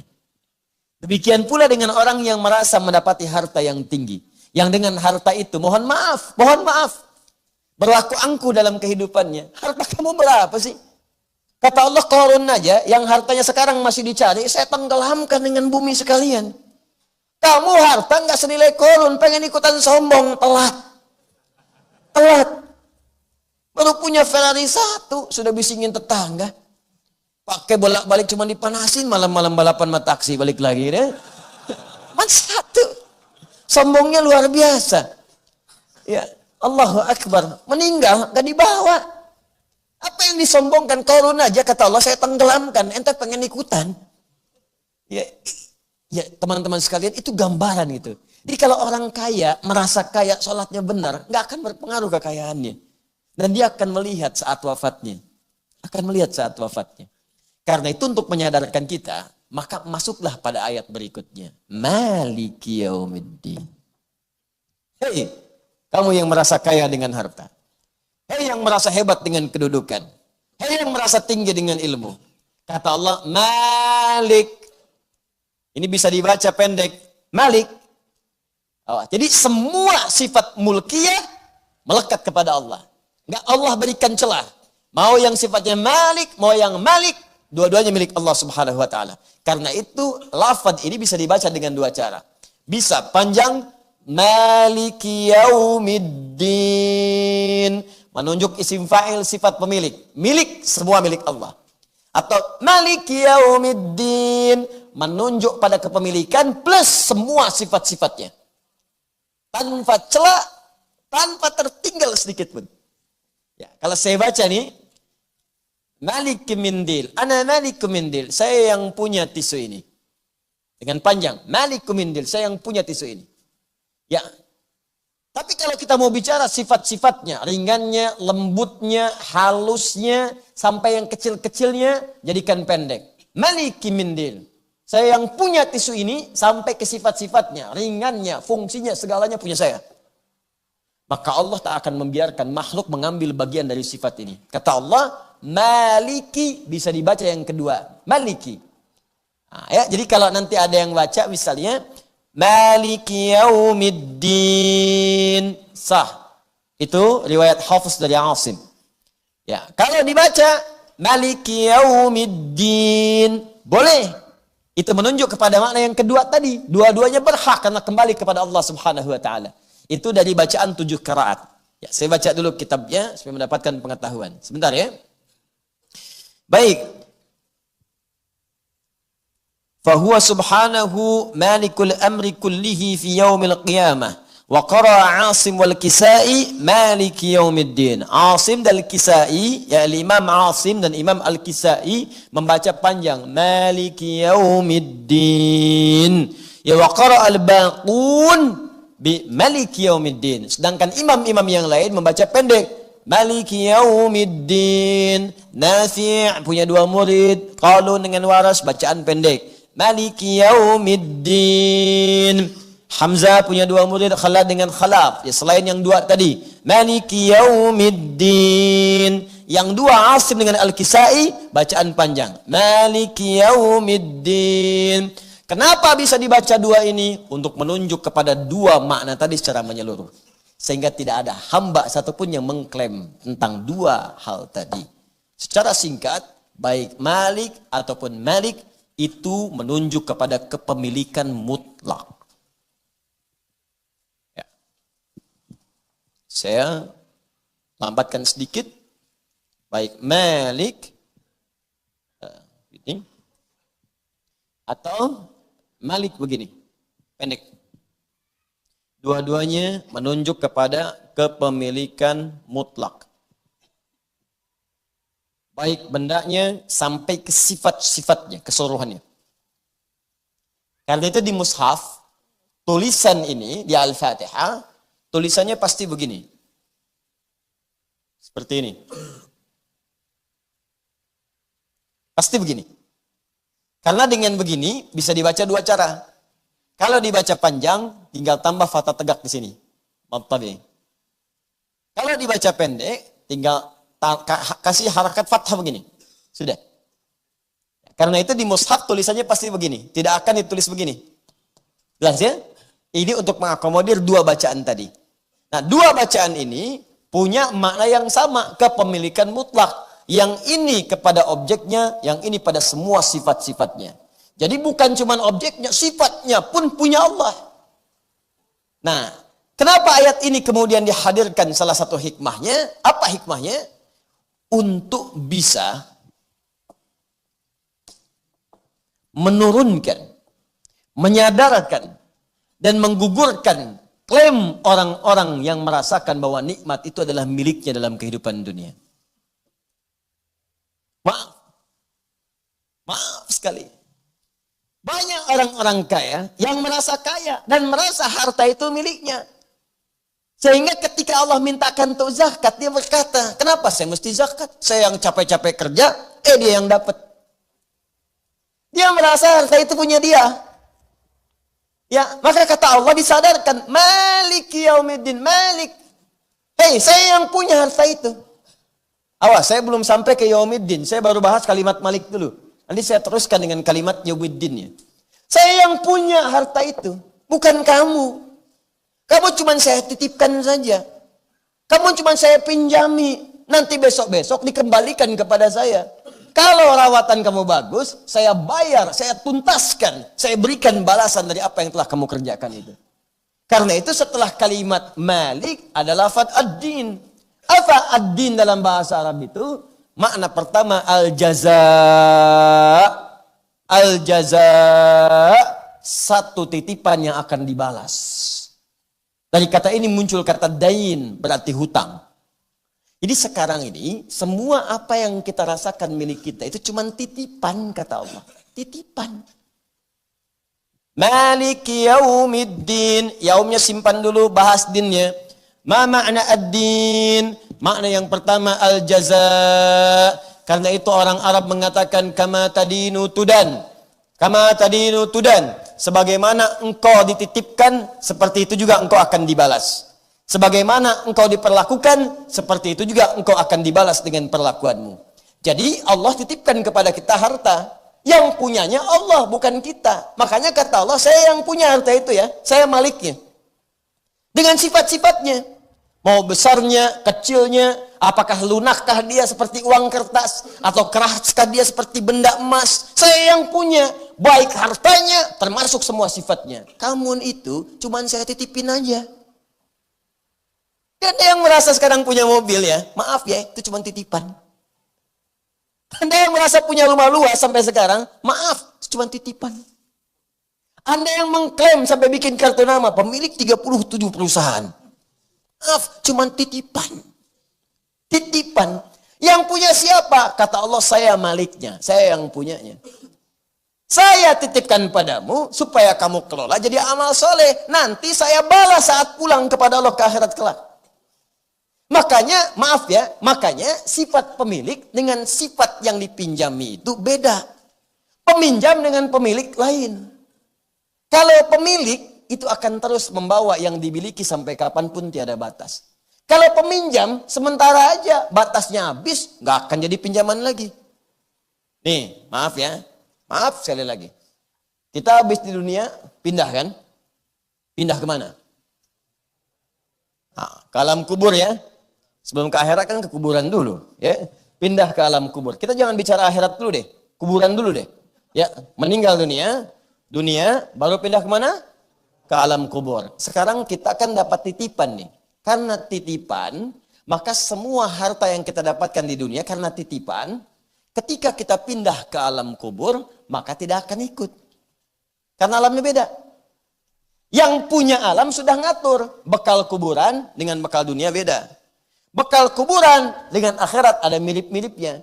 Apa yang dititipkan di dunia nggak akan dibawa sampai ke kuburan, diatur oleh pemiliknya. Kalau itu punya antum karena Anda pemilik, pasti akan dibawa ke kuburan. Karena yang punya Anda. Tapi ada nggak orang wafat dibawa semua kemudian hartanya? Nggak ada. Silahkan cek orang-orang yang wafat, yang telah mendahului kita. Kalau dia punya mobil 10, nggak usah 10-nya lah. Ada nggak satu yang dibawa ke kuburannya? Ada yang nulis wasiat, kalau aku wafat kuburkan bersama mobilku. Nggak ada. Ada nggak dari 10 rumah yang dimiliki? 1 rumah aja. Ya begitu mau meninggal, bongkar habis rumahnya, masukin kuburan. Nggak ada. Ada nggak pemilik handphone yang saat meninggal diikut kuburkan dengan handphonenya? Kalau itu milik dia, dia akan ikut membersamai pemiliknya. Tapi karena itu bukan milik dia, maka pemiliknya mengatur. Ini cuma dunia saja. Pindah ke alam kubur, beda lagi sifatnya. Pindah ke akhirat, beda lagi bekalnya. Makanya Allah turunkan aturan di Quran surah ke-28 ayat 77. Bagi orang yang mendapatkan titipan harta benda. Wabtaghi fima atakallahu daral akhirah. Wala tansa nasibaka minad dunya. Kata Allah, hei, aku titipkan harta kepadamu, bukan aku berikan. Nggak ada yang aku berikan, makanya nggak akan kamu bawa saat pindah ke alam kubur. Aku cuma titipkan. Titipan itu, maka pandai-pandailah dengan titipan itu, cari kemuliaan kau di akhirat nanti. Saya titipkan kepadamu harta, karena ibadah kamu dengan fisik itu nggak maksimal. Orang yang kamu sebut nggak punya itu, saking nggak punyanya rajin puasa. Senin Kamis udah lewat, engkau baru Senin, dia sampai Kamis. Engkau Senin Kamis, dia tambah ayamul bid. Engkau tambah ayamul bid, dia sudah puasa Daud. Itu nggak bisa kamu susul. Maka saya berikan kelebihan padamu lewat harta, titipan. Supaya dengan itu kamu zakat. Makanya ketika zakat dapat pahala 10 kali. Dengan itu kamu infak. Ketika infak dapat pahala 700 kali lipat. 700 itu untuk nyusul dia yang puasa. Untuk nyusul yang dia tiap malam bangun malam. Untuk nyusul dia yang setiap hurufnya itu berapa? 10 pahalanya. Karena dia hafal Quran. Yang kamu sebut gak punya uang itu hafal Quran. Setiap hurufnya 10. Bismillahirrahmanirrahim sudah 19 huruf. Ente baca Quran sehari aja gak punya waktu. Pengen masuk surga. Saking sayangnya saya kepadamu, kata Allah, saya titipkan harta supaya nyusul. Makanya dengan infak 700 kali lipat. Dengan zakat 10 kali lipat. Dengan sedekah tambah lagi. Berlipatnya itu untuk nyusul amalan orang lain yang belum dijangkau. Jangan lupakan dunia. Jangan lupakan, silahkan. Rumah yang bagus, boleh. Di situ bikin pengajian. Kendaraan bagus, boleh untuk mengantar ke tempat pengajian. Mengantar mencari nafkah. Cari yang halal. Tunjukkan pada orang, nih, saya pun seperti kamu, punya Ferrari, bisa halal juga. Jadi kalau saya bisa kerjakan dengan yang halal, kenapa engkau cari dengan korupsi? Itu poinnya. Jadi jangan pernah Anda merasa dalam hidup ini punya sesuatu, cuman titipan. Di mana-mana orang titipan itu nggak ada yang sombong. Tuh, tukang parkir, ketitipan. Lihat teman-teman yang ngatur tuh, ya di luar. Atau tukang parkir di gedung-gedung misalnya dan sebagainya. Silahkan cek. Saya nggak pernah temukan tukang parkir sombong, nggak ada. Bawa Lamborghini ke situ, datang, terus foto-foto, ceklik, bikin status. Hari ini Allah kirimkan kepadaku Lamborghini, titipan. Terus kalau pergi pemiliknya nggak pernah sedih. Silahkan cek tukang parkir. Anda bawa mobil paling bagus, taruhlah Pajero misalnya masuk situ. Atau Bujero, terserah lah gitu kan. Masuk. Habis itu keluar. Ya, Anda bayar, tetap pergi. Nggak pernah dia menangis. Ya Allah, Pajero pergi. Ya, misalnya, nggak ada tuh, biasa aja, pergi. Ya ini pergi, silakan semua pergi. Nggak ada, biasa-biasa aja. Nah, kenapa dengan titipan Allah Anda mesti sombong? Maaf ya. Nanti kalau ketemu orang kayak yang sombong, bilang aja, Pak, titipan. Gitu aja, itu paling gampang. Ya, kalau ada orang bikin status tuh, pamer ini, pamer berlian, pamer macam-macam, komennya nggak usah banyak-banyak, titipan, gitu aja. Paham ya? Gitu aja paling gampang, titipan, gitu aja. Ya, itu paling gampang untuk mengingatkan. Nah, apa yang terjadi setelah itu? Kata Allah, kalau kalian belum sadar juga, tunggulah satu saat. Satu hari nanti, saya akan mintai pertanggungjawaban dari semua apa yang telah saya titipkan kepadamu. Pertanggungjawaban, balasan dari semua titipan tadi, itu disebut dengan ad-din. Karena itu agama kita disebut dengan ad-din. Inna ad-dina 'indallahil Islam. Kenapa Islam disebut dengan ad-din? Karena kita menuntut balasan dari semua pekerjaan yang telah kita kerjakan dalam bentuk ibadah itu. Salat, mana pahalanya ya Allah? Baca Quran, mana pahalanya ya Allah? Engkau titipkan jasad kepadaku untuk ibadah, saat aku pulang aku meminta balasan dari semua itu. Karena itu kemudian ad-din disebut dengan al-Islam, atau al-Islam disebut dengan ad-din, supaya dijanjikan oleh Allah kepada kita bahwa semua pekerjaan kita dalam Islam gak ada yang sia-sia. Satu saat pasti akan dibalas. Tapi jangan lupa, semua titipan dari harta benda, kedudukankah itu, pengetahuankah itu, satu saat semua itu akan dimintai pertanggungjawaban oleh Allah Subhanahu wa taala. Karena itu, kalaupun Allah menambahkan nikmat kepada kita dari harta, pengetahuan, kedudukan, jangan pernah sombong dengan itu semua, karena satu saat semua itu akan ditanya oleh Allah Subhanahu wa taala. Maliki yaumiddin. Jelas sampai sini? Baik. Yaum. Apa artinya yaum? Ya, yaum itu sering diterjemahkan dengan hari, betul. Dalam bahasa ilmu nahwu disebut dzaraf, dzarfuz zaman. Dzaraf itu sesuatu yang bersandar, nempel, dekat.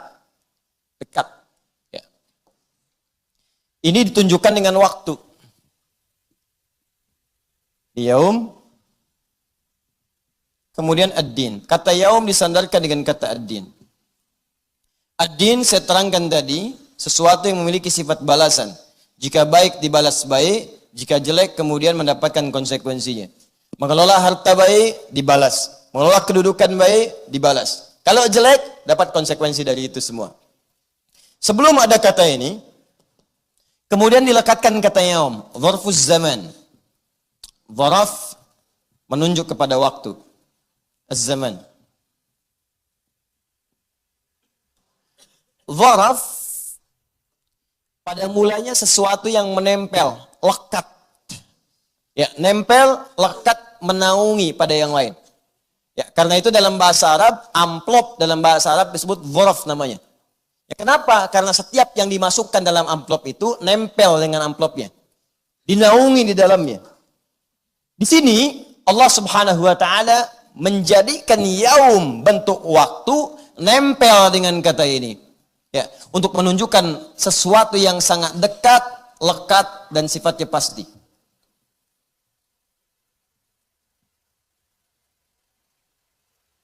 Seakan-akan begini, ya Allah ingin sampaikan, hei, engkau yang merasa sombong dengan titipan, dengan hartakah itu nggak mau bersyukur, dengan ilmukah tidak ingin bersyukur, dengan kedudukankah tidak mau bersyukur, satu saat saya akan pastikan kepadamu, akan tiba waktunya semua yang engkau lakukan akan aku balas.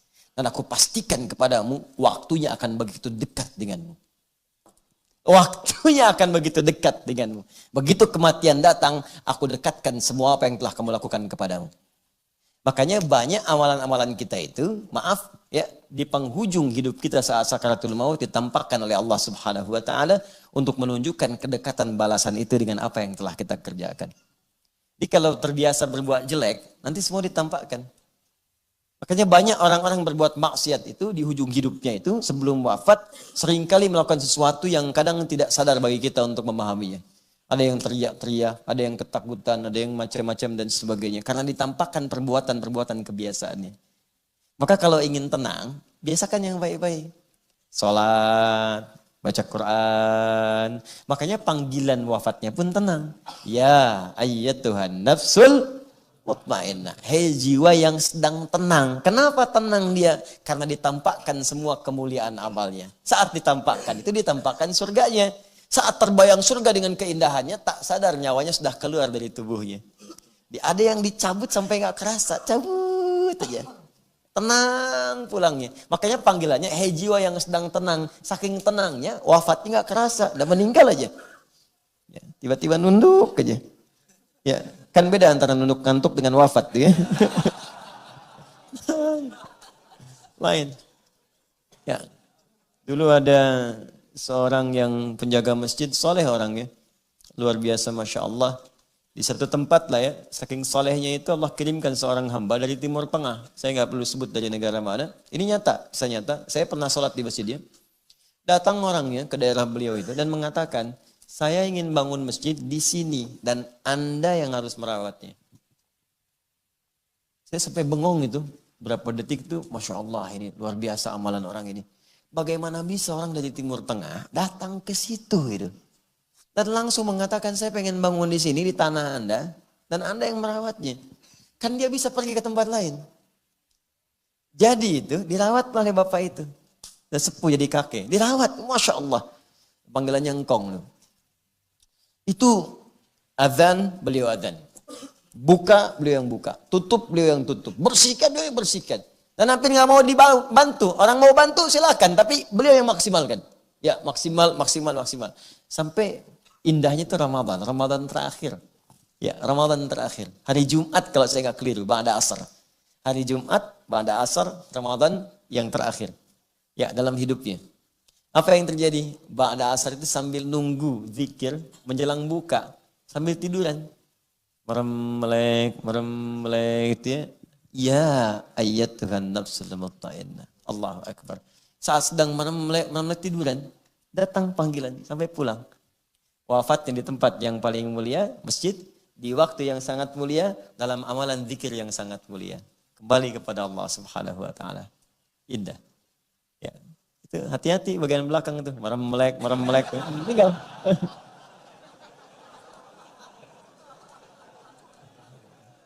Baik. Nah, jadi saya simpulkan dulu, kalau ada titipan dalam bentuk apapun, maka rasakan bahwa semua itu punya siapa? Punya Allah. Semua itu milik siapa? Milik Allah yang dititipkan kepada kita. Kita merawat. Jangan sampai milik Allah saja. Nanti pulang dari sini orang bawa motor Anda, mobil Anda. Anda bilang, hati-hati motor. Milik Allah, Pak.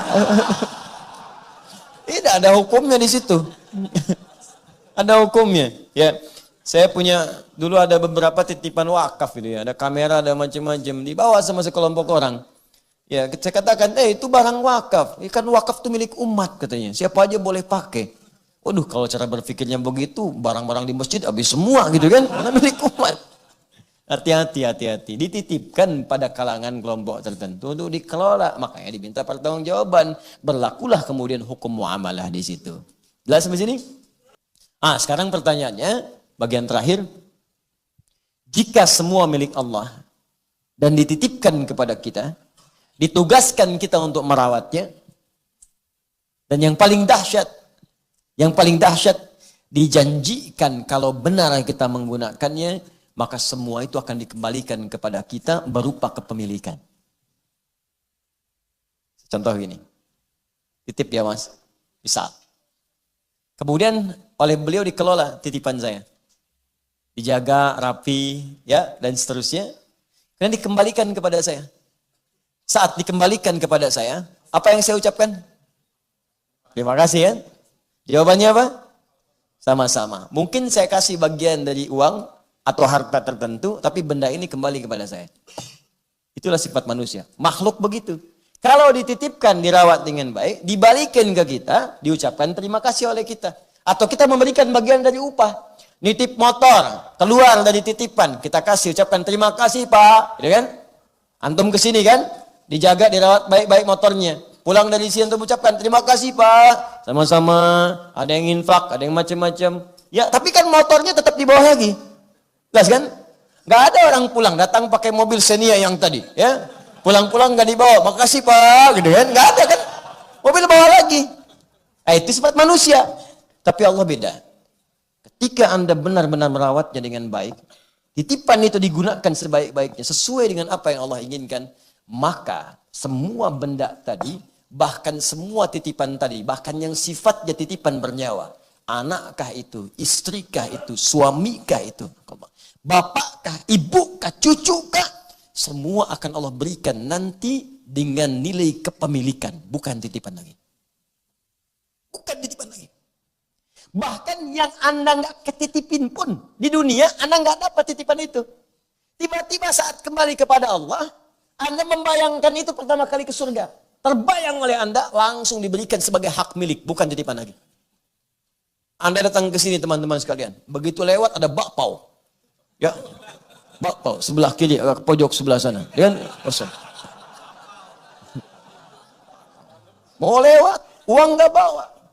Waduh ya Allah, rasa kacang baunya udah kecium. Yang coklat kelihatan, yang ayam sudah menggoda-goda. Ya kan? Mau minta ke orang nggak enak gitu kan? Baik, mau lewat duit nggak ke bawah.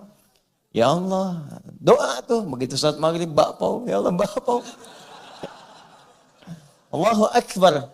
Jadi bawah teringat dia, nggak dapat titipan itu, nggak kemakan sama dia. Ikut salat, ikut ta'lim. Begitu pulang, meninggal. Wafat misalnya, wafat dalam keadaan baru pulang dari ta'lim. Lewat situ. Udah lewat gerobaknya, bapak habis, meninggal lagi. Kan? Wafat dia, masuk surga.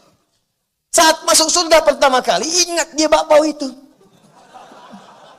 Ingat. Padahal dia nggak dapat titipan bakpao itu, tapi dia ingat dengan itu. Apa yang terjadi?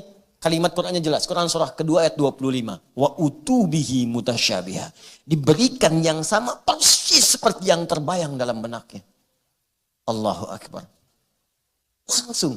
Wa basyiril ladzina amanu wa amilus salihati anna lahum jannatin tajri min tahtihal anhar. Kullama ruziqu minha min thamarati rizqa qalu hadzal ladzi ruziqna min qabl. Di ada orang yang dititipi ingat lagi, ya Allah saya ingat dengan ini sepeda saya mengantarkan saya ke masjid. Ya ingat lagi, wa utubihi mutasyabiha, diberikan persis sama dengan apa yang pernah ia dapati dulu. Persis, sama persis. Ada yang nggak pernah dapat, pengen utubihi mutasyabiha. Ya Allah, tiba-tiba ada, sling. Tukang bapaknya, ya Allah, saya pun ya Allah, ajak ya Allah. Jelas ya? Nah, makanya banyak ayat-ayat surga itu ketika menerangkan kepada kita, menjadikan semua titipan itu membersamai kita selamanya. Coba lihat ya, yang ke surga bawa bapaknya, ibunya, pasangannya, ada. Buka Quran surah ke-13, misal ayat 23. Jannati adnin yadkhulunaha wa man salaha min abaihim wa azwajihim wa dhurriyyatihim. Ada orang yang akan masuk ke dalam surga Aden. Jadi masuk surganya lewat surga Aden, tapi melewati semua pintu surga. Semua pintu dilewatin, lewat surga Aden dulu, semua pintu dilewatin. Setiap masuk surga disambut oleh semua malaikat yang jaga pintu surga. Ya, salamun alaikum bima sabartum. Mereka mengatakan, selamat Anda sabar saat berada di dunia mengamalkan amalan. Siapa yang masuk itu? Ternyata anak-anak yang bisa menggandeng bapak ibunya. Ya, wa abaihim, wa man salaha min abaihim. Orang-orang saleh di kalangan bapaknya. Bapaknya digandeng. Masuk surga bawa bapak ibunya. Masya Allah, bagaimana perasaan ibu yang telah mengandungnya saat di dunia. Dan dibalas itu dengan surga. Kalau dunia banyak lah. Kalau dibalas dengan mobil udah banyak. Balas dengan rumah yang belum beriman pun bisa. Balas dengan surga. Itu kebanggaan tingkat tinggi yang kita bisa persembahkan di akhirat nanti. Makanya cari amalan yang bisa menggandeng bapak ibu kita. Cari. Wa azwajihim, pasangannya. Jadi kalau suami, gandeng istri. Kalau istri, gandeng suami. Wa dzurriyyatihim, dan semua keturunan. Dzurriyah, bukan aulad. Kalau aulad, anak-anak saja. Kalau dzurriyah, anak, cucu, cicit sampai habisnya. Gandeng semua. Makanya satu-satunya makhluk manusia di muka bumi yang bisa menggandeng seluruh manusia umatnya ke belakang Nabi Muhammad SAW. Ya. Hamba Allah yang beriman, beramal saleh, umatnya Nabi Muhammad dipimpin oleh Nabi masuk dalam surga. Ya. Tapi ketika itu ada yang menarik. Bukankah suami saat di dunia itu titipan bagi istri? Bukankah istri titipan bagi suaminya? Bukankah anak titipan bagi kedua orang tuanya? Nah, titipan itu saat dititipkan, rawat itu dengan baik, Pak. Si kita itu titipan. Dititipkan kepada kita, karena Allah itu melihat, Anda yang mampu membuat dia soleha. Mudah bagi Allah menitipkan pada pria lain. Tapi ketika yang dipilih Anda yang dipercaya, di tangan Anda dia bisa jadi soleha. Ibu yang di bawah, Bu, ya. Ini suami-suami yang di atas ini bersama saya dititipkan kepada ibu di bawah. Karena menurut Allah ibu yang mampu menjadikan dia soleh. Ibu yang mampu menyertai dia menjadi soleh. Mudah bagi Allah menitipkan dia pada perempuan lain. Tapi kenapa dititipkan kepada ibu? Karena di tangan ibu dia insya Allah menjadi soleh. Dan di tangan Anda dia menjadi solihah. Karena itu berpartner dalam kehidupan supaya dua-duanya punya penilaian baik insya Allah subhanahu wa ta'ala. Itu poinnya. Ini yang satu belum solihah, udah minta yang kedua. Ya. Dua belum solihah, udah minta yang ketiga. Titipan, ditanya satu saat nanti. Bagaimana jawabannya?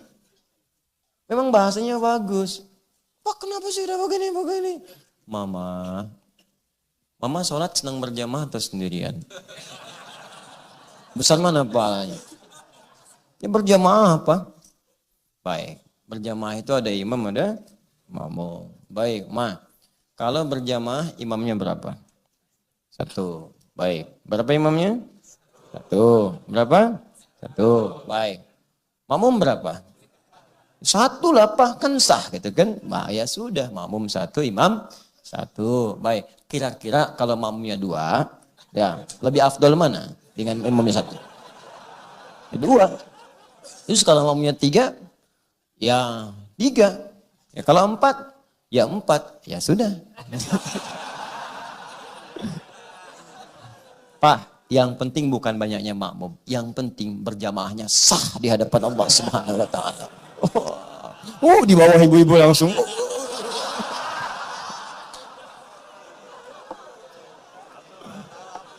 Aduh. Kamu gak usah ikutan dulu. Aduh. Dul, apa bedanya madu asli dengan palsu? Madu asli sama palsu apa bedanya? Allahu a'lam. Kalau madu palsu dibawa ke rumah, botolnya masih utuh. Kalau madu asli dibawa ke rumah, pecah sama botolnya. Kau belum paham, ntar aja nih.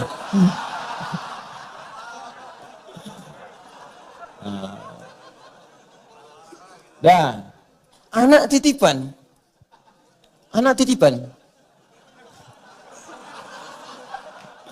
Aduh, Allahu Akbar. Udah. Ya, anak juga titipan. Ini akan ditanya nih orang tuanya. Apalagi kalau dia menjelang balik akan ditanya. Karena itu, karena dia titipan, maka buat titipan itu punya nilai di hadapan Allah saat pulang. Nis, Anda titip motor nih, begitu pulang, ternyata spion bengkok, knalpot hilang. Ya. Misal. Ya, makanya begitu Anda bawa, tiba-tiba ada yang hilang. Pertanyaan saya, respon Anda pertama bagaimana? Anda pasti akan marah. Anda cari kan? Cari gak ketemu Anda marah. Sekarang ini anak titipan dari Allah kepada Anda. Yang Anda saja berharapnya sampai memelas-melas. Anugerahkan pada saya Allah, anugerahkan pada saya Allah. Nunggunya kadang-kadang lama. Ada yang 6 tahun, 8 tahun. Begitu udah jadi disia-siakan. Udah lahir, udah dititipkan, kenapa disia-siakan? Maka jaga anak ini, rawat dengan baik supaya saat pulang Anda punya kebanggaan. Kan tuh motor kalau dirawat baik, rapi, pulang, bersih, bahkan clean. Begitu Anda dapat kan Anda senang, bahagia betul. Ini saat pulang menghadap Allah, hafal Quran, sholatnya rajin, jadi anak hebat, luar biasa. Pulang Anda bangga. Yang punya senang, begitu senang diberikan kepada Anda hak milik selamanya tanpa dipisahkan. Sama sekali. Tapi kalau nggak dirawat dengan baik, Allahu Akbar, betapa nanti. Maka semua hal yang didengar di akhirat nanti hanya berupa penyesalan. Apa Anda tega yang telah melahirkannya tiba-tiba mendengar teriakan anak di neraka? Makanya Allah kisahkan dulu kisah Kan'an dengan keluarganya. Ya, kisah-kisah kemudian yang sebelum-sebelumnya. Supaya apa? Supaya jadi pelajaran pada kita, jangan berlaku yang sama lagi. Jangan diikutin, itu bukan dongeng pengantar tidur. Tapi amalan untuk diresapi dan diamalkan dalam kehidupan kita. Jelas ya? Ya coba pulang sini merenung dulu sebelum tidur. Cek anak-anaknya sekolah di mana. Jangan-jangan selama ini cuma membanggakan dunia tapi sholatnya nggak bisa. Apa Anda bangga anak jadi dokter? Ya S3 bahkan profesor. Tapi saat Anda wafat nyolatin aja nggak bisa. Anda wafat mandiin aja nggak bisa. Hei Anda yang mandikan dia dari sejak kecil. Anda mandikan dia tuh disabunin. Masya Allah. Dirata-ratain, dihilang-hilangin kotorannya. Anda nggak pernah merasakan jijik pada saat itu, nggak pernah merasa dengan baunya, nggak pernah Anda merasakan buruk saat melakukan itu semua. Pertanyaan saya, tuh anak yang Anda mandikan dari sejak kecil, yang popoknya Anda gandikan, yang Anda timbang-timbang, satu saat kalau Anda wafat bisa mandikan Anda nggak? Masa anak orang lain yang mandikan Anda? Masa anak orang lain yang nyolatkan Anda? Anda sendiri yang berharap dia sholat tengah malam, minta sama Allah supaya ada dia. Kok begitu Anda wafat, dia nggak bisa nyolatin dia. Dia nggak bisa nyolatin Anda. Dia nggak bisa mandikan Anda. Dia nggak bisa bahkan untuk mentalkinkan Anda. Bahkan kadang antar ke kubur pun nggak sempat. Lantas apa yang Anda dapatkan selama hidup ini? Apa yang Anda raih? Itu gelar yang Anda banggakan. Itu harta yang Anda miliki. Ya. Dan itu tidak memberikan manfaat bagi hidup Anda di akhir kehidupan Anda. Apa yang Anda banggakan? Gak ada nilainya. Lantas Anda bangga umumkan kepada orang, ini anak saya, prestasinya hebat dan sebagainya. Gak ada nilai. Kalau saat Anda wafat, dia tidak melakukan apapun untuk Anda pada saat itu. Gak ada nilainya. Jaga dengan baik. Amalkan dengan mulia, karena semua titipan itu akan tiba waktunya yaum yang begitu dekat dijanjikan oleh Allah Subhanahu wa taala. Memang satu hari di atas itu 1000 tahun kehidupan kita. Tapi kita tidak tahu di mana hari ke-1000 itu yang kita akan segera pulang untuk mempertanggungjawabkan apa yang telah kita kerjakan selama hidup di dunia ini. Nah, sekarang pertanyaannya, ya Allah, saya ingin berubah. Saya ingin menggunakan harta saya untuk kepentingan ibadah. Saya ingin menggunakan kedudukan saya untuk ibadah. Saya ingin gunakan ilmu saya untuk beramal soleh dan saya ingin ajak semua keluarga saya untuk dekat denganmu. Bagaimana caranya? Maka Allah turunkan ayat yang selanjutnya untuk bisa mengarahkan kita pada fungsi semua nikmat yang telah diberikan tadi supaya punya nilai di hadapan Allah. Maka turun ayat Iyyaka na'budu wa ayat ini kalau benar kemudian kita mengamalkannya, memahami dan diamalkan, bahkan Allah akan berikan bonus saat di dunia tanpa harus menunggu bonus ini didapatkan di akhirat. Bonus itu adalah semua yang kita mintakan saat selesai membaca ayat ini seketika akan dikabulkan oleh Allah Subhanahu wa taala kalau kita benar membutuhkannya. Ini hadis qudsi Di ketika Anda baca iyyaka na'budu wa iyyaka nasta'in, kemudian Anda ada permintaan apapun yang Anda minta selama itu Anda butuhkan, kata Allah, wali abdi ma sa'ala. Aku janjikan dan ini komitmen janjiku. Kalau benar bacaanmu sampai di sini, maka aku akan kabulkan apapun yang kamu minta saat ini. Nah, sekarang bagaimana caranya kita membaca ayat ini, kemudian mengamalkannya dan mendapatkan apa yang tadi kita inginkan? Mari kita bahas ayat ini di pekan yang akan datang dengan izin Allah Subhanahu wa taala. Baik, sebelum ini kita tutup, saya ingin berikan kabar gembira bahwa yang pertama, insyaallah dalam waktu dekat akan ada karantina akbar untuk memanggil ahli Quran. Jika memang Anda bagian dari ahli Quran itu, pasti hati Anda akan terpanggil untuk sama-sama menghafal Quran, supaya dengan hafalan itu kita bawa menghadap Allah Subhanahu wa taala. Berapa ayat pun yang kita hafalkan tidak masalah. Kalau Allah titipkan 30 juz, alhamdulillah. Kalau kurang dari itu, yang penting wafat saat sedang menghafal Al-Quran. Nanti akan insyaallah teman-teman ditunjukkan cara menghafal cepat, yang itu bisa dihafalkan lewat kantor Anda, lewat rumah Anda, yang nanti buku ini akan saya sempurnakan dulu di Madinah, di kota Nabi, dengan di Mekah, ya, di depan Baitullah, dan saya akan berdoa bermohon kepada Allah setelah saya sempurnakan di sana. Mudah-mudahan buku ini diberkahi dan jadi pembimbing yang utama untuk menjadikan kita bagian dari ahli Quran. Sepulang dari sana insyaallah akan dicetak dan kita akan bertemu nanti. Saya akan buat sebuah momentum yang mengumpulkan para ahli Quran untuk diberikan pelatihan menghafal nanti, dan di akhir tahun saat orang banyak bersukaria dengan pergantian tahun dunia, maka kita akan tunjukkan kepada mereka dengan berganti tahun ini, kami telah menjadi ahli Quran di hadapan Allah Subhanahu wa taala. Dan akan kita adakan wisuda akbar dengan mengundang para imam-imam dan bermohon doa kepada Allah supaya hidup kita diberkahi, bangsa kita diberkahi, dan hidup kita dekat dengan Allah Subhanahu wa taala. Bagi yang telah mendaftar dan diterima untuk program dai, kami akan kirim nanti ke Al-Azhar untuk di sana dilatih selama 3 bulan menjadi dai dan imam. Ya, sudah terpilih 9 sampai 10 orang. Berkasnya sudah dibawa hari ini ke Mesir. Tinggal tunggu waktu, insyaallah dalam waktu sepekan 2 pekan. Bila sudah keluar calling visa, kami akan berangkat ke sana. Kemudian yang ke Sudan, tinggal tunggu calling visa. Nanti calling visa keluar, maka kami berangkatkan Anda kurang lebih sebanyak 40 orang. Insyaallah dengan izin Allah Subhanahu wa taala.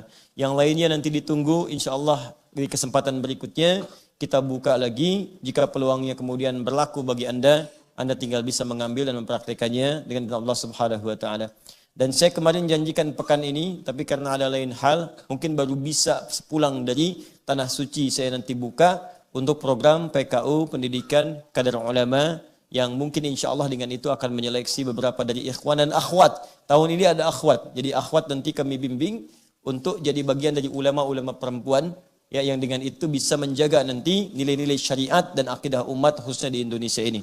Dan saya minta kepada murid-murid saya yang sedang belajar baik di Madinah Jamiah Islamiyah dan di Mesir di Al-Azhar, ada yang di Sudan, di Turki, mohon belajar dengan benar sesuai jurusan masing-masing. Ya, bangsa ini butuh ulama-ulama, butuh ahli Quran, butuh ahli syariat. Tolong jangan berleha-leha dalam belajar, maksimalkan, pulanglah jadi ulama yang benar. Bimbing masyarakat sehingga kita bisa mengatasi pemikiran-pemikiran yang menyimpang dan bisa merespon hajat-hajat umat sesuai dengan apa yang kita butuhkan.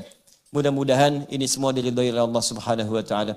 Ya, dan insyaallah dari Mekah nanti saya sampaikan juga informasi, ada banyak permintaan bahwa kami membuat pesantren, itu sedang kami siapkan. Nanti kalau sudah selesai persiapan desain, saya akan mengajak Anda semuanya juga untuk sama-sama kita bangun. Ya, kalaupun kami mampu bangun, insyaallah kami bangun. Tapi kalau ada amalan untuk bersama-sama, itu saya akan libatkan supaya pahala kita ada di situ. Saya bangun gedung ini, itu ada yang pengen nanggung semua, saya larang. Saya nggak mau, saya bilang. Karena gedung ini akan jadi pusat dakwah dan semua harus punya saham di situ. Karena ini saya akan jadikan wakaf untuk umat Islam. Ya, maka kita terima. Yang ada yang Rp1.000, Rp10.000, jadilah kemudian gedung ini cuma 2 pekan.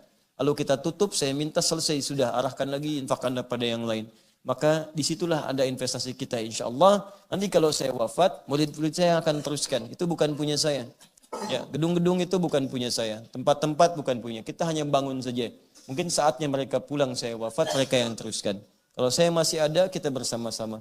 Dan tolong bersatu Anda semua, bersaudaralah yang baik. Jaga persaudaraan, terutama yang sekarang berkumpul. Nah kan banyak orang, kenapa nggak saling kenalan? Ya, dunia usaha kumpul dengan usaha lagi. Dokter kumpul dengan dokter lagi.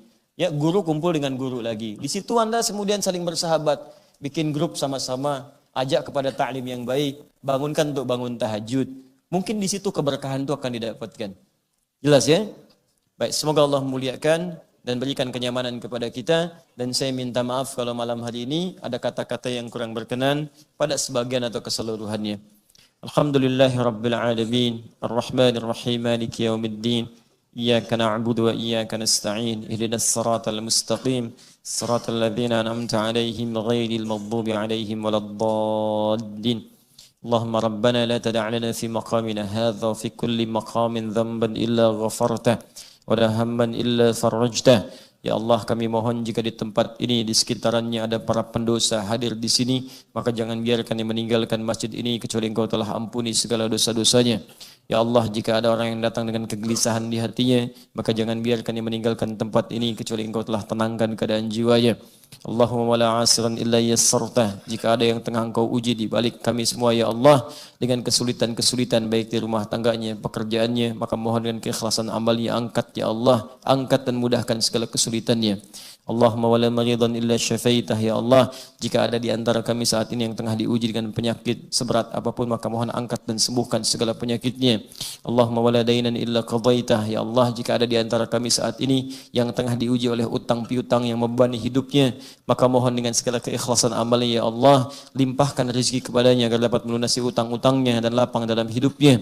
Allahumma ya arhamar rahimin, ighfir ya Allah, ighfir kullal amwat, wa khasatan ya Allah li abina wa li akhina Profesor Dr. ya Allah Insinyur Baharudin Yusuf Habibi. Allahumma ighfir lahu warhamhu wa'afi wa'afu anhu wa akrim nuzulahu wa wasi madkhalah wa naqnihi minal khataaya kama yunaqqa ath-thawbul abyadu minad danas. Allahumma abdilhu daran khairan min darih wa taqabbal jami' ibadatis salihah wa nawwir qabrahu ya Allah wa alhiqna ma'ahu ma'as salihin ma'al ladzina amta 'alaihim minan nabiyyin wa siddiqin wa syuhada'i was salihin wa hasuna ulaika rafiqa. Rabbana atina fid dunya hasanah وفي الآخرة حسنة وقنا عذاب النار بفضلك سبحان ربك رب العزة عما يصفون وسلام على المرسلين وآخر دعوانا الحمد لله رب العالمين سبحانك اللهم وبحمدك أشهد أن لا إله إلا أنت أستغفرك وأتوب إليك وآخر دعوانا السلام عليكم ورحمة الله